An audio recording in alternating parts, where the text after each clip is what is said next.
Hi hello ನಮಸ್ತೆ ಎಲ್ಲರಿಗೂ ಸಂಜೆಯ ಶುಭವಂದನೆಗಳು.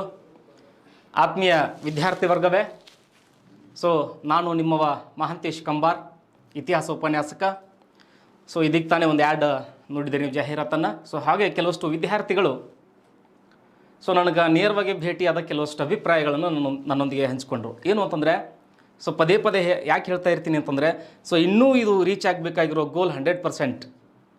ನಮ್ಮ ಸಂತೋಷ್ ಲಾಡ್ ಫೌಂಡೇಶನ್ ಮಾಡ್ತಕ್ಕಂಥ ಈ ಮಹತ್ ಕಾರ್ಯವನ್ನು ಅತಿ ಆನಂದಪೂರ್ವಕವಾಗಿರ್ತಕ್ಕಂತಹ ಒಂದು ತಮ್ಮ ಹರ್ಷದಲ್ಲಿ ಸಾಕಷ್ಟು ವಿದ್ಯಾರ್ಥಿಗಳು ನನ್ನೊಂದಿಗೆ ಮಾತಾಡಿದ್ದಾರೆ. ಹೀಗಾಗಿ ಇನ್ನೂ ಸಾಕಷ್ಟು ವಿಷಯಗಳು ಸುಮಾರು ಒಂದು ತಿಂಗಳುಗಳ ಕಾಲ ನಿಮ್ಮ ಜೊತೆಗಿರ್ತದೆ. ನಾನು ಈಗಾಗಲೇ ಹಿಂದಿನ ತರಗತಿಗಳಲ್ಲಿ ಗುಪ್ತ ಸಾಮ್ರಾಜ್ಯವನ್ನು ಹಾಗೆ ವರ್ಧನ ಸಾಮ್ರಾಜ್ಯದ ಬಗ್ಗೆ ಸಾಕಷ್ಟು ವಿಷಯದೊಂದಿಗೆ ಚರ್ಚೆಯನ್ನು ಮಾಡಿದ್ವಿ. ಪರೀಕ್ಷಾ ದೃಷ್ಟಿಯಿಂದ ಯಾವುದು ಮಹತ್ವವನ್ನು ಹೊಂದಿತ್ತು ಅಂತಕ್ಕಂತಹ ಹೈಲೈಟ್ ಕೂಡ ಮಾಡಿದ್ವಿ. ಇವತ್ತಿನ ದಿನ ಚೋಳ ಸಾಮ್ರಾಜ್ಯಕ್ಕೆ ಸಂಬಂಧಪಟ್ಟಂತಹ ಕೆಲವಷ್ಟು ಮಾಹಿತಿಗಳ ಸಂಗ್ರಹದೊಂದಿಗೆ ನೀವು ತಯಾರಾಗ್ತಕ್ಕಂಥ ಎಲ್ಲ ಸ್ಪರ್ಧಾತ್ಮಕ ಪರೀಕ್ಷೆಗಳಿಗಿರ್ತಕ್ಕಂಥ ಎಲ್ಲ ಸಾಕಷ್ಟು ಮಾಹಿತಿಗಳೊಂದಿಗೆ ಇವತ್ತಿನ ತರಗತಿ ಇರ್ತದೆ. ಹೀಗಾಗಿ ಮತ್ತೆ ಬಹಳ ದಿನಗಳ ನಂತರ ನಿಮ್ಮೊಂದಿಗೆ ಇತಿಹಾಸ ತರಗತಿ ಪ್ರಾರಂಭ ಆಗ್ತಾ ಇದೆ. ನಿಮ್ಮ ಜೊತೆ ಪೆನ್ನು ಮತ್ತು ನೋಟ್ ಪುಸ್ತಕಗಳನ್ನು ಇಟ್ಕೊಂಡು ಅದರ ಜೊತೆಗೆ ನೋಟ್ಸ್ ಮಾಡ್ತಾ ಸಾಗಿ. ಇವತ್ತಿನ ಬೆಸ್ಟ್ ಚಾಪ್ಟರ್ ಚೋಳ ಸಾಮ್ರಾಜ್ಯದ ಬಗ್ಗೆ ಸ್ವಲ್ಪ ಮೂಲ ವಿಷಯದೊಂದಿಗೆ ಪ್ರಾರಂಭಿಸೋಣ. ಚೋಳರು ಅಂತ ಕಾನ್ಸೆಪ್ಟ್ ಬಂದಾಗ ಎಲ್ಲರಿಗೂ ಕೂಡ ನೆನಪಿರಲಿ, ಇಲ್ಲಿ ಸಂಗಮ ಸಾಹಿತ್ಯ ಇದರ ಜೊತೆಗೆ ನಂಟಾಗ್ತದೆ ಅನ್ನೋದನ್ನು. ಇಲ್ಲಿ ಪಾಂಡ್ಯರಾಗಿರ್ಬೋದು, ಚೇರರಾಗಿರ್ಬೋದು, ಚೋಳರಾಗಿರ್ಬೋದು, ಇವರ ಬಗ್ಗೆ ತಿಳಿಸ್ಕೊಡ್ತಕ್ಕಂಥ ಒಂದು ಸಾಹಿತ್ಯ ಮೂಲ ಯಾವುದು ಅಂದರೆ ಸಂಗಮ ಸಾಹಿತ್ಯ ಮೂಲ. ಯಾವುದ್ರಿ? ಆ ಸಂಗಮ ಸಾಹಿತ್ಯದ ಬಗ್ಗೆ ಕೂಡ ನಂತರದಲ್ಲಿ ನೋಡೋಣ. ಇಲ್ಲಿ ಸಾಕಷ್ಟು ವಿಷಯಗಳನ್ನು ಹೆಸರುಗಳನ್ನು ಬರೆದಿದ್ದೇನೆ. ಇಲ್ಲಿ ಇಳಿಯಾನ ಚೋಳ, ಕರಿಕಾಲ ಚೋಳ, ವಿಜಯಾಲ ಚೋಳ, ಆದಿತ್ಯ ಚೋಳ, 1ನೇ ಪರಾತಂಕ ಚೋಳ, ಹಾಗೆ 1ನೇ ರಾಜರಾಜ ಚೋಳ, ಆತ ನಂತರ 1ನೇ ರಾಜೇಂದ್ರ ಚೋಳ, 1ನೇ ಕುಲೋತ್ತುಂಗ ಚೋಳ, ಎಲ್ಲಿಯವರೆಗೂ ಅಂದರೆ 3ನೇ ರಾಜೇಂದ್ರ ಚೋಳನವರೆಗೂ ಚೋಳ ಸಾಮ್ರಾಜ್ಯದ ಒಂದು ವಸತಿ ಭಾರವನ್ನು ನೋಡಬಹುದು. ಕ್ರಿಸ್ತಶಕ 8ನೇ ಶತಮಾನದಿಂದ ಪ್ರಾರಂಭಗೊಂಡು 12ನೇ ಶತಮಾನ, ಸುಮಾರು 4 ಶತಮಾನಗಳ ಕಾಲ ಚೋಳ ಸಾಮ್ರಾಜ್ಯ ತನ್ನ ಆಳ್ವಿಕೆಯನ್ನು ಮಾಡಿರ್ತಕ್ಕಂಥದ್ದು. ಪರೀಕ್ಷಾ ದೃಷ್ಟಿಯಿಂದ ಅದರಲ್ಲಿ ಎಕ್ಸ್ಪೆಷಲಿ ಹೇಳಬೇಕು ಅಂತಂದರೆ ಇಲ್ಲಿ ಕೇಸ್ ಆಗ್ತಕ್ಕಂಥ ಪ್ರಶ್ನೆಗಳನ್ನು ಈಗಾಗಲೇ ಕೇಳಿಯಾಗಿದೆ. ಪೊಲೀಸ್ ಎಕ್ಸಾಮಿಗೆ ಬೇಕಾದಂಥ ಪ್ರಶ್ನೆಗಳನ್ನು ಕೂಡ ಈ ಚಾಪ್ಟರ್ ಮೇಲೆ ಸಾಕಷ್ಟು ಸಾರಿ ಕೇಳಿದ್ದಾರೆ. ಇಲ್ಲಿ ಮೊದಲಿಗೆ ಈ ಇಳಿಯಾನ ಚೋಳನ ಬಗ್ಗೆ ನೋಡೋಣ. ಈ ಇಳಿಯಾನ ಚೋಳ ಯಾರು ಅಂತಂದರೆ ಚೋಳ ಸಾಮ್ರಾಜ್ಯದ ಮೂಲ ಪುರುಷ ಅಂತ ಕರೀತಾರೆ. ಯಾವ ಪುರುಷ ರೀ? ಮೂಲ ಪುರುಷ. ಭಾಳ ಹೈಲೈಟ್ ಇದೆ ಇಲ್ಲಿ. ಕಾನ್ಸೆಪ್ಟ್ ಬೇಸ್ ಮೇಲೆ ಈ ಕ್ಲಾಸ್ ಹೋಗ್ತದೆ. ಏನು ಕಾನ್ಸೆಪ್ಟ್ ಬೇಸು? ಒನ್ಸ್ ಅಗೇನ್ ಹೇಳ್ತಾ ಇದ್ದೀನಿ, ಸಂಗಮ ಸಾಹಿತ್ಯ ಏನು ಮಾಡ್ತದೆ ಅಂದರೆ ಚೋಳರ ಬಗ್ಗೆ ತಿಳಿಸ್ಕೊಡ್ತದೆ ಅನ್ನೋದು ಕ್ಲಿಯರ್. ಇಲ್ಲಿ ಸ್ಥಾಪಕ ಅಂತ ಹೇಳಿಲ್ಲ ನಾನು, ಮೂಲ ಪುರುಷ ಯಾರು ಅಂತ ಹೇಳಿದೆ? ಇಳಿಯಾನ ಚೋಳ. ಈ ಮೂಲ ಪುರುಷರ ಬಗ್ಗೆ ನಮ್ಮ ಕರ್ನಾಟಕ ಇತಿಹಾಸದ ಬಗ್ಗೆ ಅಧ್ಯಯನ ಮಾಡಬೇಕಾದ್ರೆ 2-3 ಕಡೆಗೆ ಬರ್ತದೆ ಮತ್ತೆ. ಮೂಲ ಪುರುಷ ಮೂಲ ಪುರುಷ ಮೂಲ ಪುರುಷ ಅಂತಕ್ಕಂಥ ಪದಗಳ ಒಂದು ಉಚ್ಚಾರಣೆ ಆಗ್ತದೆ ಇಲ್ಲಿ. ಇಲ್ಲಿ ನಂತರದಲ್ಲಿ ಕರಿಕಾಲ ಚೋಳ ಅಂತಿದೆ. ಈ ಕರಿಕಾಲ ಚೋಳನೇ ಚೋಳ ಸಾಮ್ರಾಜ್ಯದ ಸ್ಥಾಪಕನಾಗಿರ್ತಾನೆ. ಮೂಲ ಪುರುಷನಿಗೂ ಮತ್ತು ಸ್ಥಾಪಕನಿಗೂ ಹೆಸರುಗಳು ಬೇರೆ ಇವೆ. ಮೂಲ ಪುರುಷ ಇಳಿಯಾನ ಚೋಳ, ಸ್ಥಾಪಕ ಅಂತಂದರೆ ಕರಿಕಾಲ ಚೋಳ. ಇವನೇ ಅಂತ ಯಾವ್ದು ಹೇಳಿದೆ ಅಂತಂದರೆ ಸಂಗಮ ಸಾಹಿತ್ಯ ಹೇಳಿದೆ. Okay, yes. ಹಾಗೆ ಇಲ್ಲಿ ವಿಜಯಾಲ ಚೋಳ ಅಂತದೆ. ಇವರೆಲ್ಲರೂ ಚೋಳ್ರಿ. ಇವರು ಇವತ್ತು ಬರೀ ಚೋಳ ಬಿಟ್ಕೊಡ್ರಿ ತಲೆ ಒಳಗೆ. ಇವರೆಲ್ಲರೂ ಚೋಳರು. ಒಬ್ಬೊಬ್ಬಂಗೆ ಒಂದೊಂದು ಸ್ಟೇಟ್ಮೆಂಟ್ ಅದೇ. ಇಲ್ಲೇ ಮೂಲ ಪುರುಷ ಅಂದಾಗ ಇಳಿಯಾನ ಚೋಳ, ಸ್ಥಾಪಕ ಅಂತ ಬಂದಾಗ ಕರಿಕಾಲ ಚೋಳ. ಇಲ್ಲದ ನೋಡ್ರಿ, ವಿಜಯಾಲ ಚೋಳನನ್ನು ಚೋಳ ಸಾಮ್ರಾಜ್ಯದ ಪುನರುಜ್ಜೀವನವನ್ನು ಮಾಡಿದವ ಅಂತ ಹೇಳ್ತಾರೆ. ಯಾವ ಜೀವನ ರೀ? ಪುನರುಜ್ಜೀವನ. ಇಟ್ ಮೀನ್ಸ್ ಮರುಹುಟ್ಟು ಅಂದಂಗೆ ಪುನರುಜ್ಜೀವನ ಅಂದರೆ.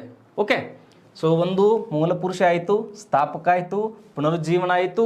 ಹಾಗೆ ಇಲ್ಲಿ ಆದಿತ್ಯ ಚೋಳ ಅಂತಿದೆ. ಇವನ ಮೇಲೆ ಕೂಡ ಒಂದು ಸ್ಟೇಟ್ಮೆಂಟ್ ಆಗ್ತದೆ. ಏನು ಅಂದರೆ ಚೋಳರ ಅರಸರುಗಳಲ್ಲಿ ಇವನೇ ಮೊದಲ ಬಾರಿಗೆ ಸ್ವತಂತ್ರವಾಗಿ ಆಡಳಿತವನ್ನು ಮಾಡಿದವ. ಹಾಗಾದರೆ ಸ್ಥಾಪಕ ಕರಿಕಾಲ ಚೋಳ ಆಗಿರ್ಬೋದು, ಹಾಗೆ ವಿಜಯಾಲ ಚೋಳ ಆಗಿರ್ಬೋದು, ಇವರು ಸಾಮಂತರಾಗಿ ಆಡಳಿತವನ್ನು ಮಾಡಿದ್ದಾರೆ ಅಂತ ಅರ್ಥ ಆಗ್ತದೆ. ಸೊ ಕೆಲವಷ್ಟು ಪುಸ್ತಕಗಳಲ್ಲಿ ಎರಡು ಸ್ಟೇಟ್ಮೆಂಟ್ ಇದೆ. ಒಂದು ಕಡೆ ಪಲ್ಲವರ ಸಾಮಂತರಾಗಿದ್ದರು, ಮತ್ತೊಂದು ಕಡೆಗೆಲ್ಲ ಮಧುರೆ ಪಾಂಡ್ಯರೊಂದಿಗೆ ಇವರು ಸಾಮಂತರಾಗಿದ್ದರು ಅಂತಕ್ಕಂಥದ್ದು ಬರ್ತದೆ. ನಾನು ಹೇಳ್ತಾ ಹೋದಾಗ ಒಂದು ಕಾನ್ಸೆಪ್ಟ್ ಕ್ಲಿಯರ್ ಆಗ್ತದೆ. ಇವರು ಯಾರಿಗೆ ಸಾಮಂತರಾಗಿದ್ದರು? ಹಾಗಾದರೆ ಈ ಆದಿತ್ಯ ಚೋಳ ಸ್ವತಂತ್ರಗೊಳ್ಳಬೇಕು ಅಂತಂದರೆ ಸೊ ಯಾರನ್ನ ಸೋಲಿಸಿದ? ಇವೆಲ್ಲವೂ ಕೂಡ ಇಂಪಾರ್ಟೆಂಟ್ ಆಗ್ತವೆ. ಸೊ ಹಾಗೆ ಇಲ್ಲಿ ಒಂದನೇ ಪರಾತಂಕ ಚೋಳ ಅಥವಾ ಪರಾಂತಕ ಚೋಳ ಅಂತ ಕರೀತಾರೆ. ಸೊ ಇವನನ್ನು ನಿಜವಾದ ಸ್ಥಾಪಕ ಅಂದು ಸ್ಟೇಟ್ಮೆಂಟ್ ಅದೇ. ಯಾವ ಸ್ಥಾಪಕರು ಇವ? ನಿಜವಾದ ಸ್ಥಾಪಕ. ಚೋಳರ ನಿಜವಾದ ಸ್ಥಾಪಕ ಯಾರು ಅಂತಂದರೆ ಒಂದನೇ ಪರಾಂತಕ ಚೋಳ ಅಂತ. ಸೊ ಇಲ್ಲೊಂದದೆ ಒಂದನೇ ರಾಜರಾಜ ಚೋಳ ಅಂತದೆ. ಅವಂಗೊಂದು ಸ್ಟೇಟ್ಮೆಂಟ್ ಅದೇ. ದಕ್ಷಿಣ ಭಾರತ, ಯಾವ ಭಾರತ ರೀ? ದಕ್ಷಿಣ ಭಾರತದಲ್ಲಿ ಚೋಳ ಸಾಮ್ರಾಜ್ಯವನ್ನು ವಿಶಾಲವಾಗಿ ವಿಸ್ತರಿಸಿದವ ಯಾರು ಅಂತಂದರೆ ಒಂದನೇ ರಾಜೇಂದ್ರ ಚೋಳ. ಹಾಗೆ ಇನ್ನೊಬ್ಬತ್ತ ಬರ್ತಾನೆ. ಸೊ ಈತನ ನಂತರ ಅವನು ಒಂದನೇ ರಾಜೇಂದ್ರ ಚೋಳ. ಸೊ ಈ ಒಂದನೇ ರಾಜೇಂದ್ರ ಚೋಳನ ಒಂದು ಸ್ಟೇಟ್ಮೆಂಟ್ ಅದೇ. ಒಬ್ಬೊಬ್ರದ್ದು ಹೆಂಗೆ ಸ್ಪೆಸಿಫಿಕ್ ಅದೇ ನೋಡ್ರಿ ಇಲ್ಲಿ. ಸೊ ಒಬ್ಬೊಬ್ರದ್ದು ಕೂಡ ಸ್ಪೆಸಿಫಿಕ್ ಅದೇ. ಏನು ಅಂತಂದರೆ ಸೊ ಇಲ್ಲಿ ಇಲಿಯಾನ ಚೋಳನ ಮೂಲ ಪುರುಷ ಅಂತ ಕರೆದಿದ್ದಾರೆ. ಸ್ಥಾಪಕನನ್ನು ಕರಿಕಾಲ ಚೋಳ ಅಂದದೆ. ಪುನರುಜ್ಜೀವನಗೊಳಿಸಿದವ ವಿಜಯಾಲ ಚೋಳ ಅಂದದೆ. ಸ್ವತಂತ್ರವಾಗಿ ಆಡಳಿತ ಮಾಡಿದ ಚೋಳ ಅರಸ ಆದಿತ್ಯ ಚೋಳ ಅಂದದೆ. ನಿಜವಾದ ಸ್ಥಾಪಕನನ್ನು ಒಂದನೇ ಪರಾಂತಕ ಚೋಳ ಅಂತ ಹೇಳಿದ. ಹಾಗೆ ದಕ್ಷಿಣ ಭಾರತದಲ್ಲಿ ವಿಶಾಲವಾಗಿರ್ತಕ್ಕಂಥ ಸಾಮ್ರಾಜ್ಯವನ್ನು ವಿಸ್ತರಿಸಿದವ ಯಾರು ಅಂತಂದರೆ ಒಂದನೇ ರಾಜೇಂದ್ರ ಚೋಳ ಅನ್ಲಿಕ್ಕತ್ತಿದೆ. ಹಾಗಾದರೆ ಇಲ್ಲಿ ಈ ಒಂದನೇ ರಾಜೇಂದ್ರ ಚೋಳನ ಬಗ್ಗೆ ಸ್ಟೇಟ್ಮೆಂಟ್ ಏನು ಅಂತಂದರೆ ಸೊ ಉತ್ತರದ ಕಡೆಗೆ ದಾಳಿ ಕೈಗೊಂಡಿರ್ತಕ್ಕಂಥ ಇವನು ಉತ್ತರದ ಕಡೆಗೆ ದಾಳಿ ಮಾಡಿರ್ತಕ್ಕಂಥ ಚೋಳ ಈತ. ಓಕೆ, ಉತ್ತರದ ಭಾಗ. ಸೊ ಕಾನ್ಸೆಪ್ಟ್ ಗೊತ್ತಾಗ್ತದೆ ನಿಮಗೆ. ಅಲ್ಲಿ ಬರ್ತದೆ ಇವಂಗೊಂದು ಬಿರುದದೆ. ಆ ಬಿರುದಿನ ಆಧಾರದ ಮ್ಯಾಗನ ಸೊ ಒಂದು ಪ್ರಶ್ನೆ ಕೂಡ ಎಕ್ಸಾಮಲ್ಲಿ ಬಂದಿರೋದು. ಸೊ ಹಿಂಗೆ ತನ್ನ ದಾಳಿಯನ್ನು ಕೈಗೊಂಡಿರ್ತಕ್ಕಂಥವ, ಅದರಿಂದ ಅವ್ನು ಬಂದಿರೋ ಬಿರುದು ಎಕ್ಸಾಮಿಗೆ ಬಂದದೆ. ಓಕೆ, ಹಾಗೆ ಇಲ್ಲೇ ವೀರ ರಾಜೇಂದ್ರ ಚೋಳ ಅಂತ ಕೊಟ್ಟದೆ. ಈತನು ಕೂಡ ವಿಶೇಷವಾಗಿರ್ತಕ್ಕಂತಹ ಕಾರ್ಯವನ್ನು ಮಾಡಿ ಜೊತೆಗೆ ಈತ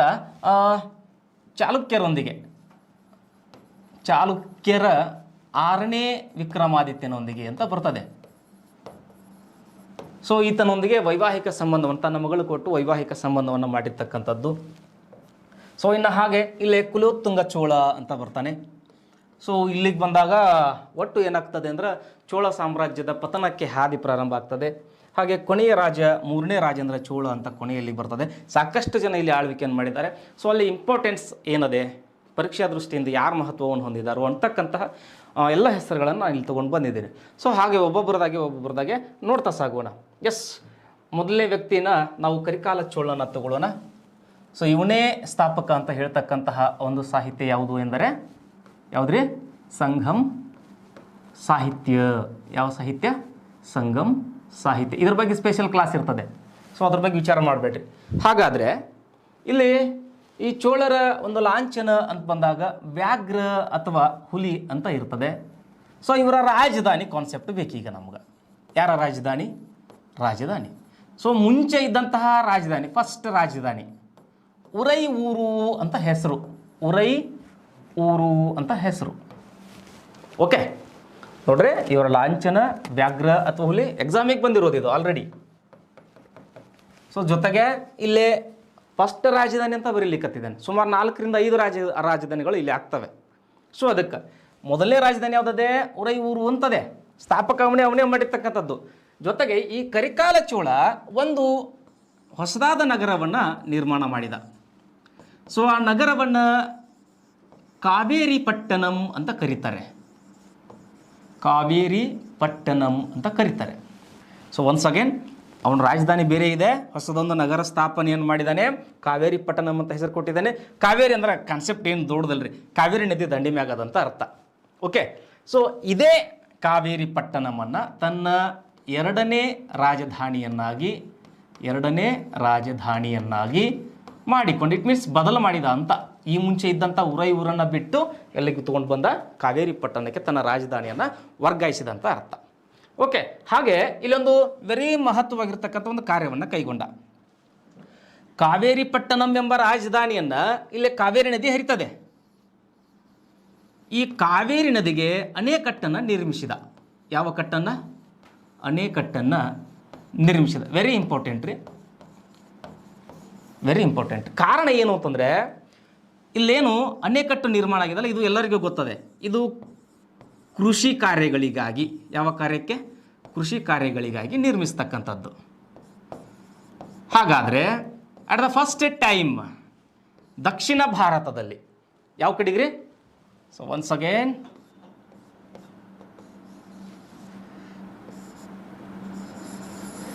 ಸೊ ಇಲ್ಲೇ ನಾವು ದಕ್ಷಿಣ ಭಾರತ ಅಂತ ಈ ಭಾಗ ಗುರುತಿಸ್ತೀವಲ್ಲ, ಸೊ ಈ ಕಡೆಗೆ ಅಟ್ ದ ಫಸ್ಟ್ ಟೈಮ್ ಒಂದು ಅಣೆಕಟ್ಟನ್ನು ನಿರ್ಮಿಸಿದವ ಇವನೇ. ಇದೇ ಪಾಯಿಂಟ್ ನಮ್ಮದು ಎಕ್ಸಾಮ್ ಬರೋದು. ಏನು ಅಂತಂದರೆ ಭಾರತದ ದಕ್ಷಿಣ ಭಾಗದಲ್ಲಿ ಪ್ರಥಮ ಬಾರಿಗೆ, ದಕ್ಷಿಣ ಭಾಗದಲ್ಲಿ ಪ್ರಥಮ ಬಾರಿಗೆ ಅಣೆಕಟ್ಟು ನಿರ್ಮಿಸಿದವರು. ಅಣೆಕಟ್ಟನ್ನು ಅಥವಾ ಅಣೆಕಟ್ಟು ನಿರ್ಮಿಸಿದವರು ಯಾರು ಅಂತಂದರೆ ಕರಿಕಾಲ ಚೋಳ. ಇಲ್ಲಿ ಭಾಳ ಫಸ್ಟ್ಗಳಾಗ್ತವೆ, ಮೊದಲುಗಳು ಜಾಸ್ತಿ ಅದಾವೆ ಇಲ್ಲೇ ಚೋಳರ ಮೇಲೆ. ಭೂಮಾಪನದ ಮೊದಲ ಕಾರ್ಯ ದಕ್ಷಿಣ ಭಾರತದೊಳಗೆ ಪ್ರಾರಂಭ ಆಗ್ತದೆ. ಓಕೆ, ಸೊ ಹೀಗಾಗಿ ನಮಗೆ ಈ ಚಾಪ್ಟರ್ ಏನಾಗ್ತದೆ, ಎಕ್ಸಾಮ್ ಪರ್ಪಸ್ ಭಾಳ ಇಂಟ್ರೆಸ್ಟಿಂಗ್ ಅದೇ, ಇಂಪಾರ್ಟೆಂಟು ಕೂಡ ಅದೇ. ಸೊ ಒನ್ಸ್ ಅಗೇನ್ ಇಲ್ಲಿ ಸ್ಥಾಪಕ ಅಂತ ಬಂದಾಗ ಕರಿಕಾಲ ಚೋಳ ಇರ್ತಾನೆ. ತಿಳಿಸಿರ್ತಕ್ಕಂಥದ್ದು ಸಂಗಮ ಸಾಹಿತ್ಯ. ಸೊ ಲಾಂಛನ ಯಾವುದಾಗಿತ್ತು ಅಂದರೆ ವ್ಯಾಘ್ರ ಆಗಿರ್ತದೆ, ಅಂದರೆ ಹುಲಿ. ಎಕ್ಸಾಮಿಗೆ ಬಂದಿರತಕ್ಕಂಥದ್ದು. ಇವರ ಮೊದಲ ರಾಜಧಾನಿ ಉರೈಯೂರ. ಎಸ್, ಹಾಗೆ ಒಂದು ನಗರವನ್ನು ನಿರ್ಮಾಣ ಮಾಡಿದಂತೆ. ಸೊ ಆ ನಗರ ಯಾವುದು ಅಂತ ಕೇಳಿದ್ರೆ ಸೊ ಕಾವೇರಿ ಪಟ್ಟಣಂ. ಇದು ಎಷ್ಟನೇ ರಾಜಧಾನಿ ರೀ? ಎಸ್, ಎರಡನೇ ರಾಜಧಾನಿ ಅಂತ ಕರಿಬೇಕು. ಹಾಗೆ ಈ ಕಾವೇರಿ ಪಟ್ಟಣಂ ಎಲ್ಲಿದೆ ಅಂದ್ರೆ ಕಾವೇರಿ ನದಿ ದಂಡಿ ಮೇಲದ. ಆ ಕಾವೇರಿ ನದಿಗೆ ಅಣೆಕಟ್ಟು ನಿರ್ಮಾಣ ಆಗ್ತದೆ. ಯಾವ ಕಾರ್ಯಗಳಿಗಾಗಿ ಎಂದರೆ ಎಸ್, ಕೃಷಿ ಕಾರ್ಯಗಳಿಗಾಗಿ.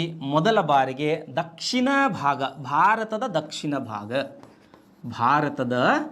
ಭಾರತದ ದಕ್ಷಿಣ ಭಾಗದಲ್ಲಿ ಏನಾಗ್ತದೆ ಅಂತಂದ್ರೆ ಪ್ರಥಮ ಬಾರಿಗೆ ಒಂದು ಅಣೆಕಟ್ಟು ನಿರ್ಮಾಣ ಆಗ್ತದೆ. ಯಾವ ಕಾರ್ಯಗಳಿಗಾಗಿ? ಕೃಷಿ ಕಾರ್ಯಗಳಿಗಾಗಿ.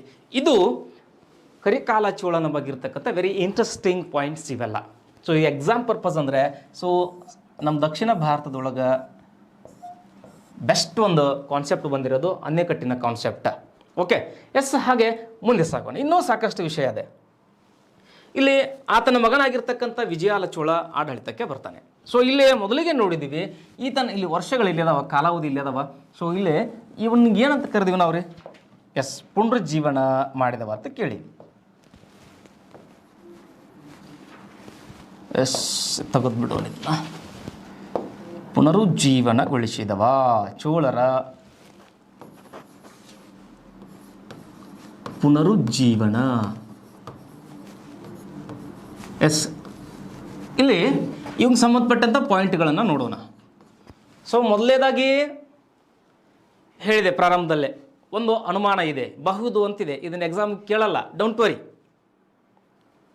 ಸೊ ಹಾಗೆ ಇಲ್ಲಿ ಏನು ಅಂತಂದರೆ ಕೆಲವಷ್ಟು ಪುಸ್ತಕದಲ್ಲಿ ಪಲ್ಲವರ ಮೇಲೆ ದಾಳಿ ಮಾಡಿದ ಅಂತದೆ. ಇನ್ನೊಂದು ಪುಸ್ತಕದಲ್ಲಿ, ಒಂದಲ್ಲ ಸಾಕಷ್ಟು ಪುಸ್ತಕದಲ್ಲಿ ಮದುರೈ ಪಾಂಡ್ಯರ ಮೇಲೆ. ಯಾರ ಮೇಲೆ? ಮದುರೈ ಪಾಂಡ್ಯರ ಮೇಲೆ. ಏನು ಮೇಲೆ? ಸೊ ದಾಳಿ ಕೈಗೊಂಡ. ಸೊ ಇದು ಸರಿ. ಮದುರೈ ಪಾಂಡ್ಯರ ಮೇಲೆ ವಿಜಯಾಲ ಚೋಳ ದಾಳಿ ಕೈಗೊಂಡು ವಿಜಯಿಯಾಗಿ ತಂಜಾವೂರನ್ನು ಗೆದ್ದುಕೊಂಡ. ತಂಜಾವೂರು ಯಾವ ಊರಿ? ತಂಜಾವೂರು ವಶ ಆಯಿತು. ಯಾರು ವಶ ಆಯಿತು? ವಿಜಯಾಲ ಚೋಳನ ವಶ ಆಯಿತು. ಸೊ ಇದೇ ತಂಜಾವೂರ ಏನಾಗ್ತದೆ ಅಂತಂದರೆ ಎಸ್, ಚೋಳರ ಎಷ್ಟನೇ ರಾಜಧಾನಿ ಆಗ್ತದೆ ಇದು? ಎಸ್, ಮೂರನೇದ್ದು ರಾಜಧಾನಿ ಆಯಿತು. ಸೊ ಇದರೊಂದಿಗೆ ಇವಂಗ ಪುನರುಜ್ಜೀವನಗೊಳಿಸ್ತಾವ ಚೋಳರನ್ನ ಅಳ್ಳಿಕ್ಕೆ. ಇವರನ್ನು ತಂಜಾವೂರಿನ ಚೋಳರು ಅಂತ ಕರೀತಾರೆ. ಎಸ್, ಯಾವ ಊರಿನ ಚೋಳರು?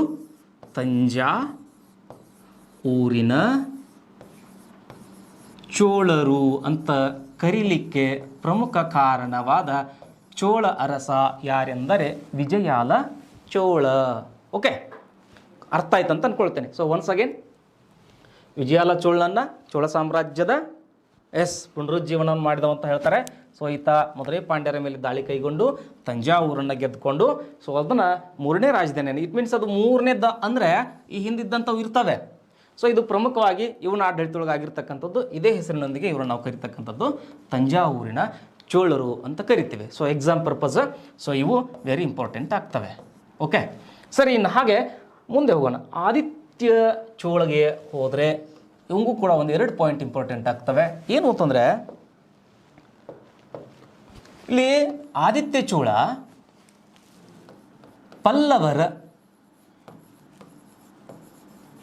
ಪಲ್ಲವರ ಸೊ ಎಸ್ ರಾಜನ ಮೇಲೆ, ಪಲ್ಲವ ರಾಜನ ಮೇಲೆ ದಾಳಿಗೈದ. ಅವನ ಹೆಸರು ಅಪರಾಜಿತ. ಏನ್ರಿ? ಅಪರಾಜಿತ. ಈತನ ಮೇಲೆ ದಾಳಿ ಕೈಗೊಂಡ. ಇವನು ಏನಾಗಿರ್ತಾನೆ ಅಂದರೆ ಪಲ್ಲವರ ಕೊನೆಯ ಅರಸ ಆಗಿರ್ತಾನೆ. ದಾಳಿ ಕೈಗೊಂಡು ಸ್ವತಂತ್ರನಾದ ಅಂತ ಓದ್ತೀವಿ ನಾವು. ಏನು ಓದ್ತೀವಿ ರೀ? ಸ್ವತಂತ್ರನಾದ. ಹಾಗಾದರೆ ಈ ಹಿಂದೆ ಆಳ್ವಿಕೆ ಮಾಡಿರ್ತಕ್ಕಂತಹ ವಿಜಯಾಲ ಚೋಳ, ಕರಿಕಾಲ ಚೋಳ ಇವರು ಯಾರಿಗೆ ಸಾಮಂತರಂದಂಗೆ? ಈಗ ಎಸ್, ಪಲ್ಲವರಿಗೆ ಸಾಮಂತರಂದಂಗೆ ಆಗ್ತದೆ. ಯಾಕೆ ಈ ಪಾಯಿಂಟ್ ಹೇಳಿದೆ ಅಂತಂದರೆ, ನಾನು ಕ್ಲಾಸ್ ಮಾಡಬೇಕಾದ್ರೆ ಒಂದು ಹುಡುಗ ಪ್ರಶ್ನೆ ಕೇಳಿದ, ಸರ್ ಕೆಲವಷ್ಟು ಕಡೆಗೆ ನಾನು ನೋಡೀನಿ ಮಧುರೈ ಪಾಂಡ್ಯರು ಅಂತಾರೆ, ಪಲ್ಲವರು ಅಂತಾರೆ, ಅದು ಹೆಂಗೆ ನಿರ್ಧಾರ ಮಾಡಬೇಕು, ಅಪ್ಲೈ ಮಾಡ್ಕೊಳ್ಬೇಕು? ಭಾಳ ಈಸಿ ಅದೇ. ಯಾರಿಂದ? ಇಲ್ಲಿ ನೋಡ್ರಿ, ಇಲ್ಲಿ ಪದ ಏನಂತ ಬಳಸಿದ? ಅಪರಾಜಿತ ವರ್ಮನನ್ನು ಸೋಲಿಸಿ ಕ್ಯಾಸ ಸ್ವತಂತ್ರಗೊಂಡ. ಇಟ್ ಮೀನ್ಸ್ ಅವರ ಸಾಮಂತಿಕೆಯಲ್ಲಿ ಇದ್ದಂಗೆ. ಸೊ ಅದಕ್ಕೆ ಇಲ್ಲಿ ಪಲ್ಲವರಿಂದ ಸ್ವತಂತ್ರಗೊಂಡ ಅಂತ ಹೇಳ್ತಾರೆ. ಹಾಗಾದರೆ ಪಲ್ಲವರಲ್ಲಿ ಪ್ರಥಮ ಬಾರಿಗೆ ಸ್ವತಂತ್ರವಾಗಿ ಆಡಳಿತವನ್ನು ಕೈಗೊಂಡಂಥ ಅರಸ ಯಾರು ಅಂತ ಕೇಳಿದರೆ ಆದಿತ್ಯ ಚೋಳ ಅಂತ ಹೇಳಬೇಕು. ಓಕೆ ಎಸ್, ಹಾಗಿದ್ರೆ ಇವಂಗ 2 ಮಕ್ಕಳದಾರೆ. ಎಷ್ಟು ಜನ ಮಕ್ಕಳ್ರಿ? ಸೊ 2 ಮಕ್ಕಳದಾವ. ಒಬ್ಬ 1ನೇ ಪರಾಂತಕ ಚೋಳ, 1ನೇ ಪರಾಂತಕ ಚೋಳ. ಸೊ ಇನ್ನೊಬ್ಬ ಕನ್ನರ ದೇವ ಅಂತ ಬರ್ತದೆ. ಕನ್ನಡ ಅಲ್ಲ, ಕನ್ನರ ದೇವ. ಓಕೆ, ಸೊ ಹಾಗಾದರೆ ಇಲ್ಲಿರ್ತಕ್ಕಂಥ ಪರಾತಂಕ ಚೋಳನ ಬಗ್ಗೆ ನೋಡೋಣ. ಯಾಕಂದರೆ ಅವಾಗಲೇ ಹೇಳಿದೆ ನಾನು, ಈ 1ನೇ ಪರಾಂತಕ ಚೋಳನನ್ನು ಚೋಳ ಸಾಮ್ರಾಜ್ಯದ ನಿಜವಾದ ಸ್ಥಾಪಕ ಅಂತ ಕರೀತಾರೆ ಅಂತ. ಸೊ ಹಾಗಾದರೆ ಅಂಥ ಕಾರ್ಯಗಳನ್ನು ಏನು ಮಾಡ್ಯಾನವ ನೋಡೋಣ. ಎಸ್, 1ನೇ ಪರಾಂತಕ ಚೋಳನ ಬಗ್ಗೆ ನೋಡಬೇಕಾದ್ರೆ ಇಲ್ಲೇ ನಾನು ವರ್ಷಗಳನ್ನು ಹೈಲೈಟ್ ಮಾಡ್ತೀನಿ. ಯಾಕಂದರೆ ಎಕ್ಸಾಮಿಗೆ ಬಂದಿರತಕ್ಕಂತಹ ಮೇನ್ ಪಾಯಿಂಟ್ ಇಲ್ಲಿ ಅದ. ಸೊ ಏನು ಅಂತಂದರೆ ಇಲ್ಲಿ ಮಧುರೈ ಪಾಂಡ್ಯರ ಮೇಲೆ ದಾಳಿಯನ್ನು ಕೈಗೊಂಡ. ಯಾವ ಕಾರಣದಿಂದ? ಸೊ ಆ ಮಧುರೈ ಪಾಂಡ್ಯನ ಹೆಸರದೆ ಏನು ಅಂದರೆ ರಾಜಸಿಂಹ ಮಾರವರ್ಮ ಅಂತ ಅವನ ಹೆಸರು. ಕಾರಣ ಒಂದು, ಪಾಂಡ್ಯರ ಕಿರೀಟದ ಮೇಲೆ ಕಣ್ಣಿತ್ತು. ಸೊ ಎರಡನೇದು ಏನು ಅಂತಂದರೆ, ಸೊ ಪಾಂಡ್ಯರ ಮುದ್ರೆಯ ಮೇಲೆ ಕಣ್ಣಿತ್ತು. ಮುದ್ದೆಲ್ಲ, ಮುದ್ರೆಯ ಮೇಲೆ ಕಣ್ಣಿತ್ತು. ಸೊ ಹೀಗಾಗಿ ಮಧುರೈ ಪಾಂಡ್ಯರ ಮೇಲೆ, ಇಟ್ ಮೀನ್ಸ್ ರಾಜಸಿಂಹ ಮಾರವರ್ಮನ ಮೇಲೆ ದಾಳಿ ಕೈಗೊಂಡು ಆತನನ್ನು ಸೋಲಿಸಿ ಶ್ರೀಲಂಕಾಕ್ಕೆ ಓಡಿಸಿದ. ಎಲ್ಲಿಗ್ರಿ? ಯಾರು ಓಡಿಯೋದ್ರು? ರಾಜ ಮಾರಸಿಂಹ ಎಲ್ಲಿಗೆ ಓಡಿಯೋದ? ಶ್ರೀಲಂಕಾಕ್ಕೆ ಓಡಿಯೋದ. ಇಲ್ಲೇ ಸೋತಿರ್ತಕ್ಕಂತಹ ರಾಜಸಿಂಹ ಮಾರವರ್ಮ ಶ್ರೀಲಂಕಾದಲ್ಲದಾನೆ. ಸೊ ಈತ ಗೆದ್ದುಕೊಂಡ ಕದನ ಯಾವುದಾಗಿರ್ತದೆ? ಮಧುರೈ ಆಗಿರ್ತದೆ. ಹೀಗಾಗಿ ಇವಂಗ ಬಿರುದದೆ ಮಧುರೈ ಕೊಂಡ ಅಥವಾ ಗೊಂಡ ಅಂತ ಕರೀತಾರೆ. ಯಾರಿಗೆ? 1ನೇ ಪರಾಂತಕ ಚೋಳನಿಗೆ ಬಿರುದುಗಳನ್ನು ಇಲ್ಲಿ ಬರಿತೀನಿ ನೋಡ್ರಿ. ಸೊ 1ನೇ ಬಿರುದು ಏನಾಗಿದೆ ಈಗ? ಸೊ 1ನೇಯ ಬಿರುದು ಮಧುರೈ ಕೊಂಡ. ಮಧುರೈ ಕೊಂಡ ಅಥವಾ ಗ್ವಾಂಡ ಅಂತಲೂ ಕರೀತಾರೆ. ಮಧುರೈ ಗೊಂಡ ಅಂತ ಕತಪಗಳಿಗೆ ಗದಬಗಳು ಸೇರ್ತವೆ ಇಲ್ಲಿ. ಓಕೆ, ಇವಾಗ ಎಲ್ಲಿ ಹೋಗ್ಯಾನ ಅವನು? ಶ್ರೀಲಂಕಾಕ್ಕೆ ಹೋಗ್ಯಾನ. ಶ್ರೀಲಂಕಾಕ್ಕೆ ಹೋಗಿ ಒಂದು ತನ್ನ ಜಂಟಿ ಸೈನ್ಯವನ್ನು ಮಾಡ್ಕೊಳ್ತಾನೆ. ಸೊ ಅಲ್ಲಿರ್ತಕ್ಕಂಥ ರಾಜ ಅಥವಾ ಸೈನಿಕರ ಸಹಾಯವನ್ನು ಪಡ್ಕೊಂಡು ಏನು ಮಾಡಿದ ಅಂತಂದರೆ 1ನೇ ಪರಾಂತಕ ಚೋಳನ ಮೇಲೆ ದಾಳಿಗಳನ್ನು ಕೈಗೊಂಡ. ಸೊ ಎಸ್, ನೆನಪಿರಲಿ. ಸೊ 918ರಲ್ಲಿ ವೆಲ್ಲಲೂರು ಕದನ ಅಂತ ಆಗ್ತದೆ. ಯಾವ ಕದನ? ವೆಲ್ಲಲೂರು ಕದನ ಅಂತ ಸ್ಥಳ ಅದು. ವೆಲ್ಲಲೂರು ಅನ್ನೋ ಸ್ಥಳ. ಇಲ್ಲಿ ಶ್ರೀಲಂಕಾದ ಸೈನ್ಯ ಮತ್ತು ರಾಜಸಿಂಹ ಮಾರವರ್ಮ ಇಬ್ಬರು ಏನಾಗ್ತಾರೆ ಅಂದರೆ ಸೋತು ಹೋಗ್ತಾರೆ. ಹೀಗಾಗಿ 1ನೇ ಪರಾಂತಕ ಚೋಳನಿಗೆ ಮತ್ತೊಂದು ಬಿರುದು ಬರ್ತದೆ, ವೆಲ್ಲಂಗೊಂಡ. ಯಾವ ಗೊಂಡ್ರಿ? ವೆಲ್ಲಂಗೊಂಡ ಅಥವಾ ಕೊಂಡ ಅಂತ ಕರೀತಾರೆ. ಸೊ 1ನೇ ಬಿರುದು ಕಾರಣ ಮಧುರೈ ಪಾಂಡ್ಯರನ್ನು ಸೋಲಿಸಿದ್ದಕ್ಕಾಗಿ ಮಧುರೈಗೊಂಡ. ವೆಲ್ಲಂಕೊಂಡ, ವೆಲ್ಲಲೂರು ಕದನದಲ್ಲಿ ಗೆದ್ದ ಕಾರಣಕ್ಕೆ ವೆಲ್ಲಂಗೊಂಡನಾದ. So very important. ಏನು ಅಂತಂದರೆ ಸೊ ಇಲ್ಲಿದೆ ನೋಡ್ರಿ, ಇದನ್ನು ತಕ್ಕೋಲಂ ಕದನ ಅಂತ ಕರೀತಾರೆ. ಸೊ 949ನೇ ವರ್ಷ. ಎಷ್ಟು ಇಂಪಾರ್ಟೆಂಟ್ ಅಂದರೆ ಸಾಕಷ್ಟು ಪರೀಕ್ಷೆಗಳಲ್ಲಿ ಕೇಳಿದ್ದಾರೆ. ಇಲ್ಲಿ ರಾಷ್ಟ್ರಕೂಟರ ಮೂರನೇ ಕೃಷ್ಣ ಯಾರಿವ?